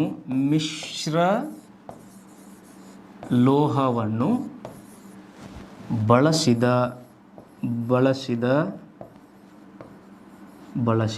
ಕಲೆ ಅಂತ ಹೇಳ್ತಾರೆ. ಓಕೆ. ಸೊ ಇಲ್ಲಿ ಇದಕ್ಕೆ ಎಕ್ಸಾಂಪಲ್ಲು ಬೃಹದೀಶ್ವರ ದೇವಾಲಯಕ್ಕೆ ಹೋಗ್ರಿ, ಅದ್ರ ಬಗ್ಗೆ ಸಾಕಷ್ಟು ವಿಡಿಯೋ ತುಣುಕುಗಳನ್ನು ನಾನು ಯೂಟ್ಯೂಬಲ್ಲಿ ನೋಡಿದ್ದೇನೆ. ಸೊ ಹೇಗೆ ಅಂತಂದರೆ ಅಲ್ಲೇನು ನಿರ್ಮಾಣ ಆಗ್ಯದಲ್ಲ, ಸೊ ಇಟ್ ಮೀನ್ಸ್ ತಂಜಾವೂರಿನ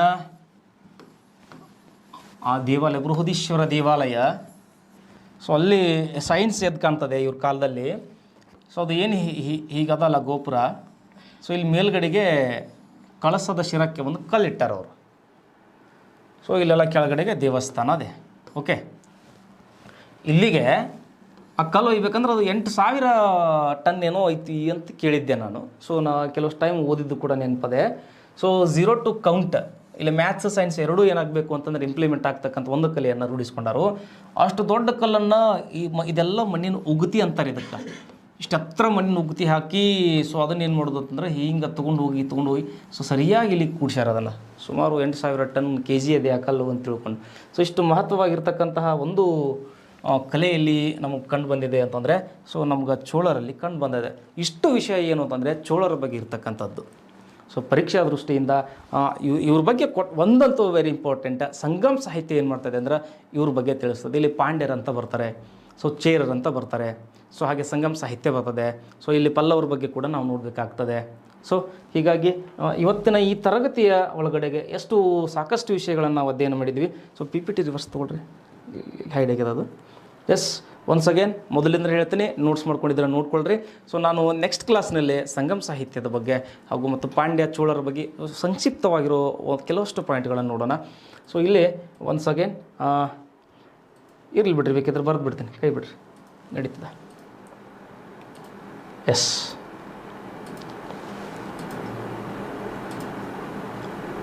ಇರಲಿ ಸರಿ. Yes sir. ಸೊ ಇಲ್ಲಿ ಒನ್ಸ್ ಅಗೇನ್ ಸ್ಥಾಪಕ ಅಂತಂದರೆ ಕರಿಕಾಲ ಚೋಳ. ಯಾಕೆ ಇದನ್ನು ಹಗಲೆಲ್ಲ ಹೇಳಿಕತ್ತೀನಿ ಅಂತಂದ್ರೆ ಭಾಳ ಮಹತ್ವದೆ. ಈ ಕಾರಣಕ್ಕೆ ಏನು ಅಂತಂದ್ರೆ ಒನ್ಸ್ ಅಗೇನ್ ನಾನು ಬರಿತೀನಿ, ನೀವು ನೋಡ್ತಾ ಹೋಗಿ. ಎಸ್, ಕರಿಕಾಲ ಚೋಳ ಸ್ಥಾಪಕ ಅಂತ ಅಂದ್ಕೊಳ್ರಿ. ಸೊ ಈತನ ಮಹತ್ವದ ಕಾರ್ಯ ಕಾವೇರಿ ಪಟ್ಟಣ. ಯಾವ ಪಟ್ಟಣ? ಕಾವೇರಿ ಪಟ್ಟಣಂ. ಸೊ ಇದೇ ಏನಾಗ್ತದೆ ಅಂದ್ರೆ 2ನೇ ರಾಜಧಾನಿ ಆಗ್ತದೆ. ಸೊ ಮೊದಲೇ ರಾಜಧಾನಿ ಯಾವುದಂತ ಕೇಳಿದ್ರೆ ಉರೈ ಊರು. ಓಕೆ. ಸೊ ಹಾಗೆ ಈ ಕಾವೇರಿ ಪಟ್ಟಣಂ ಅಲ್ಲೇ ಏನು ಮಾಡಿದ ಅಂದರೆ ಒಂದು ಅಣೆಕಟ್ಟು ನಿರ್ಮಾಣ. ಯಾಕಟ್ಟು? ಎಸ್, ಅಣೆಕಟ್ಟು ನಿರ್ಮಾಣ.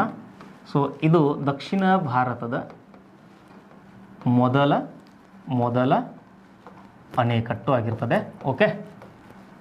ಸೊ ಇವನ ನಂತರ ಆಡಳಿತಕ್ಕೆ, ಸೊ ಇವ್ರದ್ದು ಲಾಂಛನವನ್ನು ಕೂಡ ಬರ್ಕೊಳ್ರಿ. ಸೊ ಇವನ ನಂತರ ಅಧಿಕಾರಕ್ಕೆ ಬಂದವನು ವಿಜಯಾಲ ಚೋಳ. ಸೊ ಇವ್ನಿಗೆ ಸಂಬಂಧಪಟ್ಟಿರೋ ಒನ್ಸ್ ಅಗೇನ್ ಮತ್ತೊಂದು ಪಾಯಿಂಟ್ ಏನಂದರೆ ಈತ ಚೋಳ ಸಾಮ್ರಾಜ್ಯವನ್ನು ಪುನರುಜ್ಜೀವನಗೊಳಿಸಿದ ಅಂತ ಅರ್ಥ. ಸೊ ಎರಡನೇದಾಗಿ ಈತ ಪಲ್ಲವರ ಮೇಲೆ ದಾಳಿ ಮಾಡಿದ್ದ ಅಂತ.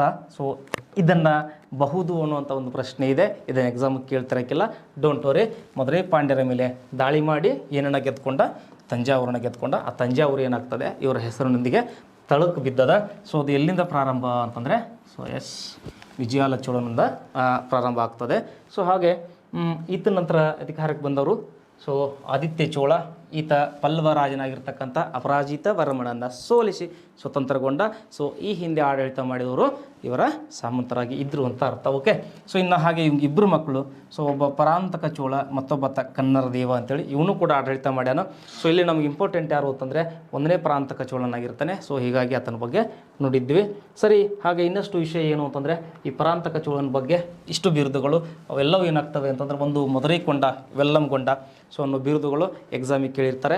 ಸೊ ಜೊತೆಗೆ ಹಾಗೆ ರಾಷ್ಟ್ರಕೂಟರ 3ನೇ ಕೃಷ್ಣನ ಸೋಲಿಸಿ ಇಲ್ಲಿ ತನ್ನ ಮಗನನ್ನು ಕಳ್ಕೊಂತಾನೆ. ತನ್ನ ಮಗ ಅಂದರೆ ರಾಜಾದಿತ್ಯ. ಯಾದಿತ್ಯ ರೀ? ರಾಜಾದಿತ್ಯ. ಇಲ್ಲೇ ಸತ್ತು ಹೋಗ್ತಾನೆ ಯುದ್ಧದೊಳಗೆ. ಓಕೆ, ಸೊ ಇದನ್ನು ತೆಕ್ಕುಲಂ ಕದನ ಅಂತ ಕರೀತಾರೆ. ಉತ್ತರ ಮೇರೂರು ಶಾಸನ ಸಾಕಷ್ಟು ಸಾರಿ KS ಎಕ್ಸಾಮಿಗೆ ಬಂದದೆ. ಸೊ ಅದನ್ನು ಮತ್ತೊಮ್ಮೆ ಹೈಲೈಟ್ ಮಾಡ್ಕೊಳ್ರಿ. ಒಂದನೇ ಪರಾಂತಕ ಚೋಳ ಹೊರಡಿಸಿರ್ತಕ್ಕಂಥದ್ದು ಇದು ಏನನ್ನ ತಿಳಿಸಿದೆ ಅಂದರೆ ಸ್ಥಾನಿಕ ಆಡಳಿತ ಅಥವಾ ಸ್ಥಳೀಯ ಆಡಳಿತದ ಬಗ್ಗೆ, ಚೋಳರ ಬಗ್ಗೆ ಇದೆ. ಸೊ ಈ ಹಿಂದೆ ಹೇಳ್ತಾ ಇದ್ದೆ ನಾನು. ಸೊ ಅಲ್ಲಿ ಬೇರೆ. ಓಕೆ, ಸೊ ಹಾಗೆ ಇದು ಚಿದಂಬರಂ ದೇವಸ್ಥಾನಕ್ಕೆ ಒಂದನೇ ಪರಾಂತಕ ಚೋಳ ಚಿನ್ನದ ತಗಡಿನ ಹೊದಿಕೆಯನ್ನು ಹಾಕಿ ಎಲ್ಲಿ ತಂದರ ಕೊಡುವಪ್ಪ ಸಾವುಕಾರ ಹಾಕಿವಿ. ಸೊ ಹಾಗೆ ಇನ್ನು ಒಂದನೇ ರಾಜರಾಜ ಚೋಳನ ಬಗ್ಗೆ ನೋಡ್ತಾ ಇದ್ದೀವಿ. ದಕ್ಷಿಣ ಭಾರತದೊಳಗೆ ವಿಶಾಲವಾಗಿರ್ತಕ್ಕಂಥ ಸಾಮ್ರಾಜ್ಯವನ್ನು ವಿಸ್ತರಿಸಿದವ. ಎಲ್ಲವೂ ಸುಮಾರು 8 ಪಾಯಿಂಟ್ ಇಲ್ಲಿ ಹೈಲೈಟ್, ವೆರಿ ಇಂಪಾರ್ಟೆಂಟ್. ಸೊ ಅದಕ್ಕೆ ಪದೇ ಪದೇ ಹೇಳ್ತಾ ಇದ್ದೀನಿ. ಸೊ ಜೊತೆಗೆ ಪಾಂಡ್ಯರನ್ನು, ಚೇರರನ್ನು ಸೋಲಿಸಿದ ಅಂತೆ. ಸೊ ಶ್ರೀಲಂಕಾದ ಮೇಲೆ ದಾಳಿಯನ್ನು ಮಾಡಿ ಸಾಯಿಸಿಲ್ಲ, ಬಟ್ ಇವನು ಸೋಲಿಸಿ ಸಾಮಂತನನ್ನಾಗಿ ಮಾಡ್ಕೊಂಡಿರ್ತಕ್ಕಂಥದ್ದು ವಿಶೇಷ. ಸೊ ಹಾಗೆ ಲಕ್ಷದ್ವೀಪ ಮತ್ತು ಈ ಕಡೆಗೆ ಲಕ್ಷದ್ವೀಪ ಮತ್ತು ಮಾಲ್ಡೀವ್ಸ್ವರೆಗೂ ತನ್ನ ಸಾಮ್ರಾಜ್ಯದ ವಿಸ್ತರಣೆ. ಓಕೆ, ಸೊ ಹಾಗೆ ಇನ್ನಷ್ಟು ವಿಷಯಗಳೊಂದಿಗೆ ಸೊ ಇಲ್ಲಿ ದಕ್ಷಿಣ ಭಾರತದಲ್ಲಿ ಆ್ಯಟ್ ದ ಫಸ್ಟ್ ಟೈಮ್ ಭೂಮಾಪನ ಕಾರ್ಯ ಕೈಗೊಂಡಿದ್ದು. ಭೂಮಿ ಅಳತೆ ಏನು ಮಾಡೋದು? So land server. ಹಾಗೆ ತಂಜಾವೂರಿನೊಳಗೆ ಬೃಹದೀಶ್ವರ ಅಂತಕ್ಕಂಥದ್ದು, ರಾಜರಾಜೇಶ್ವರ ಅಂತಕ್ಕಂಥ ದೇವಾಲಯ ನಿರ್ಮಾಣ. ಅದನ್ನು ಭಾರತದ ಅತಿ ದೊಡ್ಡ ದೇಗುಲ ಅಂತ ಕರೀತಾರೆ. ಸೊ ಅಲ್ಲೇ ಒಂದು ನಂದಿ ವಿಗ್ರಹ, ಅದು ಕೂಡ ದೊಡ್ಡದೇ. ಸೊ ಈತನಿಗಿದ್ದ ಬಿರುದುಗಳು, ಸೊ ಕೇರಳ ಆತಂಕ, ಸೊ ಇಲ್ಲಿ ದಾಳಿ ಕೈಗೊಂಡಿರೋ ಕಾರಣಕ್ಕೆ. ಸೊ ಹಾಗೆ ಸಿಂಹಳ ಆತಂಕ, ಸಿಂಹಳವನ್ನು ಸೋಲಿಸಿದ್ದಕ್ಕಾಗಿ JM ಗಂಡ, ಚೋಳ ಮಾರ್ತಾಂಡ ಅಂತಕ್ಕಂಥ ಇತರೆ ಬಿರುದುಗಳು. ಸೊ ಜೊತೆಗೆ ಒಂದನೇ ರಾಜೇಂದ್ರ ಚೋಳನ ಬಗ್ಗೆ ನೋಡಿದ್ವಿ. ಸೊ ಇಲ್ಲಿ ಶೈವರ ಬಗ್ಗೆ ನಾನು ಕಾನ್ಸೆಪ್ಟ್ ತೊಗೊಂಡು ಬಂದಿದ್ದೆ. ಹಾಗೆ ಇಲ್ಲಿ ಶ್ರೀಲಂಕಾದ 5ನೇ ಮಹೇಂದ್ರ, ಅವನು ಸೋತಿರೋದು. ಸೊ ಶೈಲೇಂದ್ರ ರಾಜ್ಯದ ಮೇಲೆ ದಾಳಿಯನ್ನು ಮಾಡಿ ಜಾವ ಸುಮಾತ್ರದವರೆಗೂ ಸಾಮ್ರಾಜ್ಯವನ್ನು ವಿಸ್ತರಣೆ, ಸಾಕಷ್ಟು ವಿಷಯಗಳು. ಹಾಗೆ ಇಲ್ಲಿ ಇದನ್ನು ಎಕ್ಸಾಮಿಗೆ ಕೇಳಿದ್ದಾರೆ ಜಾವ ಸುಮಾತ್ರನ. ಮತ್ತು ವಿದೇಶಿ ಯಾತ್ರೆ ಕೈಗೊಂಡ ಮೊದಲಿಗನ ಯಾರೋ ಒಂದು ಪ್ರಶ್ನೆ ಕೇಳೋದಲ್ಲ. ಓಕೆ, ಸೊ NRI ಅಂತಕ್ಕಂಥ ಒಂದು ಪ್ರೌಢಶಾಲೆ ಅಥವಾ ವಿದ್ಯಾಸಂಸ್ಥೆಯ ಸ್ಥಾಪನೆ. ಈತನಿಗಿರೋ ಬಿರುದು ಇಲ್ಲಿಂದ ಬಂದದ. ಉತ್ತರದ ಗಂಗಾ ನದಿಯ ಮೇಲೆ ದಾಳಿ ಕೈಗೊಂಡು ಸೊ ಅಲ್ಲಿರ್ತಕ್ಕಂತಹ ಪವಿತ್ರ ಗಂಗಾ ಜಲವನ್ನು ತೊಗೊಂಡು ಬಂದ ಕಾರಣಕ್ಕೆ ಆತನಿಗೆ ಗಂಗೈಕೊಂಡ ಅಂತ ಬಿರುದು. ಅದೇ ನೀರನ್ನು ಒಂದು ಕಡೆಗೆ ಸ್ಟಾಕ್ ಮಾಡಿ ಅದನ್ನು ಚೋಳ ಕೆರೆ ಅಂತ ಮಾಡಿ ಅಲ್ಲೇ ಚೋಳಪುರಂ ಅಂತ ಒಂದು ನಗರವನ್ನು ಮಾಡಿ ತನ್ನ ರಾಜಧಾನಿಯನ್ನಾಗಿ ಮಾಡಿಕೊಂಡಿರ್ತಕ್ಕಂಥದ್ದು. ಓಕೆ, ಸೊ ಇನ್ನು ವೈದಿಕ ಶಾಲೆಯನ್ನು ತೆಗೆದಿರ್ತಕ್ಕಂಥದ್ದು. ಇನ್ನು ಆಸ್ಪತ್ರೆಗಳ ನಿರ್ಮಾಣ, 6ನೇ ವಿಕ್ರಮಾದಿತ್ಯನೊಂದಿಗೆ ತನ್ನ ಮಗಳನ್ನು ಕೊಟ್ಟು ಮದುವೆ ಮಾಡಿರ್ತಕ್ಕಂಥದ್ದು. ಎಷ್ಟು ವಿಷಯಗಳಿದಾವೆ, ಇವೆಲ್ಲವೂ ಎಕ್ಸಾಮ್ ಪರ್ಪಸ್ ಇರೋದು. ಸೊ ಇಲ್ಲಿ ನೆಕ್ಸ್ಟ್ ಬರ್ತಕ್ಕಂಥ ಪಲ್ಲವರನ್ನು ಕೂಡ ಹೀಗೆ. ಸೊ ಇವೆರಡು ಚಾಪ್ಟರ್ ನಾನು ಯಾಕೆ ಹೈಲೈಟ್ ಮಾಡ್ತಾ ಇದ್ದೀನಿ ಅಂತಂದರೆ, ಸೊ ಪರೀಕ್ಷಾ ದೃಷ್ಟಿಯಿಂದ ಇಲ್ಲಿ ಸಾಹಿತ್ಯ, ಕಲೆ, ಅವರ ಆಡಳಿತದ ಕೆಲವಷ್ಟು ನಗರಗಳ ನಿರ್ಮಾಣ, ಸೊ ಮೊದಲುಗಳು ಎಲ್ಲವೂ ಕೂಡ ಇಲ್ಲಿರೋ ಕಾರಣಕ್ಕೆ. Okay, yes. ಹಾಗೆ ಈ ಕಲೆಯನ್ನು ನೆನ್ಪಿಟ್ಕೊಳ್ರಿ. ತಂಜಾವೂರಿನ ಕಲೆ ಅಂತಂದ್ರೆ ಭಾಳ ಸಿಂಪಲ್, ಮಿಶ್ರಲೋಹವನ್ನು ಬಳಸಿ ಮಾಡಿರ್ತಕ್ಕಂಥ ಒಂದು ಕಲೆ. Okay, yes. ಹಾಗೆ ಇಲ್ಲಿರ್ತಕ್ಕಂಥ ಒಂದು 4 ಜನ ಸಾಹಿತ್ಯದ ಇರುವಂಥವ್ರು. ಕಂಬಿಂದು, ಕಮ್ಮಿನ ರಾಮಾಯಣ, ಶಕಿರಾರ ಬೇರೆ ಓದ್ಕೊಳ್ಬೇಡ್ರಿ, ಪೆರಿಯ ಪುರಾಣ. ಸೊ ತಿರುಕದೇವನ ಜೀವಕ ಚಿಂತಾಮಣಿ, JM ಗೊಂಡ, ಕಳಿಂಗ ತಪ್ಪರಣಿ ಅಂತೇಳಿ. ಸೊ ಹಾಗೆ ಇವರ ಆಡಳಿತದ ಬಗ್ಗೆ ನೋಡಿದ್ವಿ. 4 ಭಾಗ: ಮಂಡಲ, ಸೊ ನಾಡು, ಕೊಟ್ಟಂ, ಲಾಸ್ಟಿಗೆ ಗ್ರಾಮ ಅಂತಿರ್ತದೆ. ಸೊ ಇಲ್ಲಿ ಮಂಡಲ ಅಂತಂದರೆ ಪ್ರಾಂತ್ಯ ಅಂತ ಅರ್ಥ. ಓಕೆ, ಸರಿ. ಹಾಗೆ ಇವರ ಇಷ್ಟು ವಿಷಯದ ಒಂದು ಆಳ ಹರಿವಿನೊಂದಿಗೆ ಮತ್ತು ಪರೀಕ್ಷಾ ದೃಷ್ಟಿಯಿಂದ ಇನ್ನೂ ಏನು ಮಹತ್ವ ಆಗ್ತದೆ ಅಂತ ನಾನು ಪದೇ ಪದೇ ಹೇಳ್ತಾ ಇದ್ದೀನಿ. ಸೊ ಯಾಕಂದರೆ ಸುಮಾರು ಇನ್ನೊಂದು 2-3 ಕ್ಲಾಸ್ನಲ್ಲಿ ಈ ಪ್ರಾಚೀನ ಭಾರತದ ಇತಿಹಾಸಕ್ಕೆ ಸಂಬಂಧಪಟ್ಟಂಥ ವಿಷಯ ಮುಗೀತದೆ. ಸೊ ಕೊನೆಯಲ್ಲಿ ನಾನು ನಿಮ್ಗೆ ಟಾಸ್ಕ್ ಕೊಡ್ತಾ ಬಂದಿದ್ದೆ ಪ್ರತಿ ಸಾರಿ. ಎಷ್ಟೋ ಅಭ್ಯರ್ಥಿಗಳು, ವಿದ್ಯಾರ್ಥಿಗಳು, ಆಸಕ್ತಿ ಇರತಕ್ಕಂಥ 1000ಕ್ಕೂ ಹೆಚ್ಚಿನ ವಿದ್ಯಾರ್ಥಿಗಳು ನಮ್ಮ ವಾಟ್ಸಪ್ಪಿಗೆ ಏನು ಹಾಕಿದ್ದೀವಿ ಅಂತಂದರೆ ನೀವು ಪ್ರಶ್ನೆಗಳನ್ನು ಹಾಕಿದ್ದೀರಿ. ಸೊ ಅವುಗಳನ್ನು ಕೂಡ ನಾನು ಡಿಸ್ಕಸ್ ಮಾಡ್ತೀನಿ. ಪ್ರಶ್ನೆಗಳನ್ನು ಹೇಗೆ ತೆಗಿಬೇಕು ಅನ್ನೋ ವಿಷಯವನ್ನು ನಾನು ತೊಗೊಂಡು ಬರ್ತೀನಿ ಜೊತೆಗೆ. ಸೊ ಅದಕ್ಕೆ ಆತ್ಮೀಯ ವಿದ್ಯಾರ್ಥಿಗಳೇ, ಸೊ ಈ ನಮ್ಮ ಸಂತೋಷ್ ಲಾಡ್ ಈ ಒಂದು ಫೌಂಡೇಶನಿನ ಪ್ರಮುಖ ಕಾರ್ಯದಲ್ಲಿ ನೀವು ಕೂಡ ಭಾಗಿಯಾಗಿರಿ. ಸೊ ನಾನು ಇವತ್ತು ಇಲ್ಲಿ ಏನು ಹೇಳೋಕ್ಕೆ ಇಷ್ಟಪಡ್ತೀನಿ ಅಂತಂದರೆ, ಸೊ ನೀವು ಓದೋ ವಿಚಾರ ಬಂದಾಗ, ಸೊ ಇಲ್ಲಿ ಸುಮಾರು ನನಗಿನ್ನೊಂದು 2-3 ನಿಮಿಷ ಇದೆ. ಸರ್ ಯಾವ ಪುಸ್ತಕ ಓದಲಿ ಅಂತ ನನಗೆ ಕೆಲವಷ್ಟು ಜನ ಮೆಸೇಜನ್ನು ಹಾಕಿದ್ದೀರಿ. ಸೊ ಮೊದಲನೇದು ನೆನಪಿರಲಿ, ಶಾರ್ಟ್ಕಟ್ ಪುಸ್ತಕಗಳನ್ನು ಓದಬೇಡ್ರಿ. ಏನು ಓದಬಾರ್ದು ಅಂತ ಗೊತ್ತಿರಬೇಕು, ಏನು ಓದಬೇಕು ಅಂತ ನಂತರದಲ್ಲಿ ತಿಳ್ಕೊಬೇಕು. ಹಾಗೆ ನೀವು ಪುಸ್ತಕಗಳನ್ನು ಕಲೆ ಹಾಕಿರ್ತೀರಿ, ಆ ಪುಸ್ತಕಗಳನ್ನು ಕಲೆ ಹಾಕೋದೊಂದು ಕಲೆ. ಓಕೆ, ಅದನ್ನು ನೀವು ಸಕ್ಸಸ್. ಇಲ್ಲಿ ಏನು ಮಾಡ್ತೀರಿ ಅಂತಂದ್ರೆ 100 ಪುಸ್ತಕಗಳನ್ನು ಖರೀದಿ ಮಾಡಿ ಒಂದೇ ಸಲ ಓದೋ ಪ್ರಯತ್ನ ಮಾಡ್ತೀರಿ. ಹಂಗೆ ಮಾಡಬೇಡ್ರಿ. ಇನ್ನು ಮುಂದೆ ಒಂದು ಪುಸ್ತಕನ ಖರೀದಿ ಮಾಡಿ ಸೊ ಅದನ್ನು 100 ಸಾರಿ ಓದೋ ಪ್ರಯತ್ನ ಮಾಡಿರಿ. ಅದರೊಳಗೆ ಏನದ, ಕಾನ್ಸೆಪ್ಟ್ ಏನದ, ವಿಷಯ ಆಳ ಹೆಂಗದ, ಸೊ ಪರೀಕ್ಷೆಗೆ ಏನು ಕೇಳ್ತಾರೆ 100 ಸಾರಿ ಓದೋದು ಯಪ್ಪ ಅದನ್ನು ದೊಡ್ಡದು ಕೈಯಲ್ಲಿ ಆಗ್ಲಾರ್ದ್ರಿ ಅಂತ ಅನ್ಬಹುದು. ಸೊ ನಮಗೆ ಬೇಕಾಗಿರೋದೇನು ರೀ, ಜಾಬ್. ಇದು ಸಿಕ್ಕಿನ ನೀವು 100 ಪುಸ್ತಕ ಬರೀರಿ, ನಿಮ್ಮ ಅನುಭವಗಳನ್ನು ಹಂಚ್ಕೊಳ್ರಿ. ನಾನು ಹೆಂಗೆ ಓದಿದೆ, ನಾನು ಹಂಗೆ ಓದಿದೆ, ಇವೆಲ್ಲ ಹಂಚ್ಕೊಳ್ರಿ, ಬೇಡನಲ್ಲ. ಓಕೆ, ಅದರ ಜೊತೆಗೆ ಮತ್ತೊಂದು ಏನು ಕೇಳ್ತೀರಿ ಅಂತಂದರೆ, ಸರ್ ನನಗೆ ನೆನಪುಳಿಯಂಗಿಲ್ಲರಿ ಅನ್ನೋ ವಿದ್ಯಾರ್ಥಿಗಳು ಭಾಳದ್ರಿ. ಇತಿಹಾಸ ವಿಷಯ ತಂದೆಗಳ ಎಟ್ಟು ಹೇಳಿದ್ರು ಇನ್ನು ನಾವು ಓದಬೇಕು ಅಂಥ ವಿಷಯ ಅದೇ ಇದು. ಇದನ್ನು ಓದಿ ಬರೆದು ತೆಗೆದು ಇಟ್ಟು ಹಗಲೆಲ್ಲ ನೋಡ್ತಿರ್ಬೇಕು. ಹಂಗೆ ಪರೀಕ್ಷೆಗೆ ಹೋಗಿ ಪಾಸಾಗಿ ಜಾಬ್ ಸಿಗೋ ಮಟನೂ ಓದೋದು ಒಂದೇ ವಿಷಯ ಯಾವುದಂದ್ರೆ ಇತಿಹಾಸ ಒಂದ. ಸೊ ಅದಕ್ಕೆ ಇಲ್ಲಿ ಏನು ನೆನ್ಪಿಟ್ಕೋಬೇಕು, ಕಾನ್ಸೆಪ್ಟನ್ನು ನೆನ್ಪಿಟ್ಕೊಳ್ಬೇಕು. ಸ್ಟೋರಿ ಮಾಡೋ ಒಂದು ಕಲೆ ಕಲಿಬೇಕು. ಹಿಂಗಿತ್ತು, ಹಿಂಗಿತ್ತು, ಹಿಂಗಾತು. ಸೊ ಈ ಕಾನ್ಸೆಪ್ಟ್ ಬೇಕು. ಇತಿಹಾಸ ವಿಷಯ ಬೇಕು ಅಂತಂದ್ರೆ, ನೆನಪಿರಬೇಕು ಅಂತಂದ್ರೆ, ಪರೀಕ್ಷೆ ಒಳಗೆ ನೀವು 12, 14, 16 ಅಂಕದ ಮಟ್ಟ ಹೋಗಬೇಕು ಅಂತಂದ್ರೆ, ಇಲ್ಲೇ ನೀವು 4, 5, 6ನೇ ತರಗತಿ ವಿದ್ಯಾರ್ಥಿ ಎಷ್ಟು ಪ್ರಾಮಾಣಿಕವಾಗಿ ಅಧ್ಯಯನವನ್ನು ಮಾಡ್ತಾನೆ. ಮತ್ತು ಈಗಿನ ಹುಡುಗರು ಲಾಕ್ಡೌನ್ ಆಗಿ ಓಡಾಡಿ ಹಾಳಾಗ್ಯವ, ಹಂಗಲ್ಲ. ಸೊ ಪ್ರಾಮಾಣಿಕವಾಗಿರ್ತಕ್ಕಂಥ ವಿದ್ಯಾರ್ಥಿಗಳು ಅಲ್ಲಿ ಸಿಗ್ತಾರೆ. ಅವ್ರಿಗೆ ಅಧ್ಯಯನ ಅಂದರೆ ಗೊತ್ತಿರ್ತದೆ, ಶಿಕ್ಷಕರು ಕಲಿಸ್ತಾರೆ. ಸೊ ಅಂಥ ಕಾನ್ಸೆಪ್ಟ್ ನೀವು ತೊಗೊಳ್ರಿ. ಸಣ್ಣ ವಿದ್ಯಾರ್ಥಿ ಅಂತ ಕುಳಿತುಕೊಂಡು ಅಧ್ಯಯನ ಕೈಗೊಳ್ರಿ. ಸೊ ಅದೇನಾಗ್ತದೆ, ನಿಮಗೆ ಯಶಸ್ಸನ್ನು ತಂದು ಕೊಡ್ತದೆ. ಓಕೆ, ಸೊ ಇನ್ನೂ ಕೆಲವಷ್ಟು ವಿದ್ಯಾರ್ಥಿಗಳು, ಸರ್ ನಾನು ನೆನಪಿಟ್ಕೊಂಡಿದ್ದು ಒಂದು ವಾರದ ಮೇಲೆ ಹೋಗಿರ್ತದ ಅಂತೀರಿ. ಸೊ ಎಲ್ಲಿ ಹೋಗಂಗಿಲ್ಲ, ತಲೆಯೊಳಗಿರ್ತದ, ಅದನ್ನು ಬರೆದು ತೆಗೀರಿ. ಓಕೆ, ಸೊ ಆತ್ಮೀಯ ವಿದ್ಯಾರ್ಥಿಗಳೇ, ಮಗದೊಮ್ಮೆ ಸಾಕಷ್ಟು ವಿಷಯದೊಂದಿಗೆ ನಾನು ಮುಂದಿನ ತರಗತಿಯಲ್ಲಿ ಬರ್ತೀನಿ.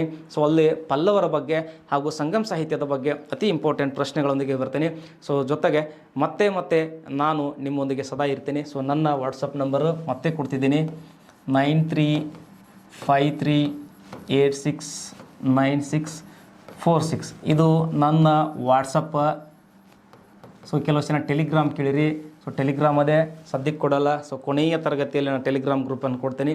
ಸೊ ಅಲ್ಲಿಯವರೆಗೂ ಈ ವಾಟ್ಸಪ್ಗೆ ನೀವು ಮೆಸೇಜ್ ಹಾಕ್ರಿ. ಇದರ ಮೇಲೆ ಮತ್ತಷ್ಟು ಪ್ರಶ್ನೆಗಳು ಹುಟ್ಟುತ್ತವೆ. ಆ ಪ್ರಶ್ನೆಗಳನ್ನು ನಾನು ವಾಟ್ಸಪ್ ಮೂಲಕ ನೀವು ಚರ್ಚೆ ಮಾಡ್ಬೋದು ಆತ್ಮೀಯ ವಿದ್ಯಾರ್ಥಿಗಳೇ. ಸೊ ಎಲ್ಲರಿಗೂ ಮತ್ತೊಮ್ಮೆ ಸಂಜೆಯ ಶುಭ ವಂದನೆಗಳನ್ನು ಹೇಳ್ತಾ ನಮಸ್ಕಾರ ವಿದ್ಯಾರ್ಥಿಗಳೇ.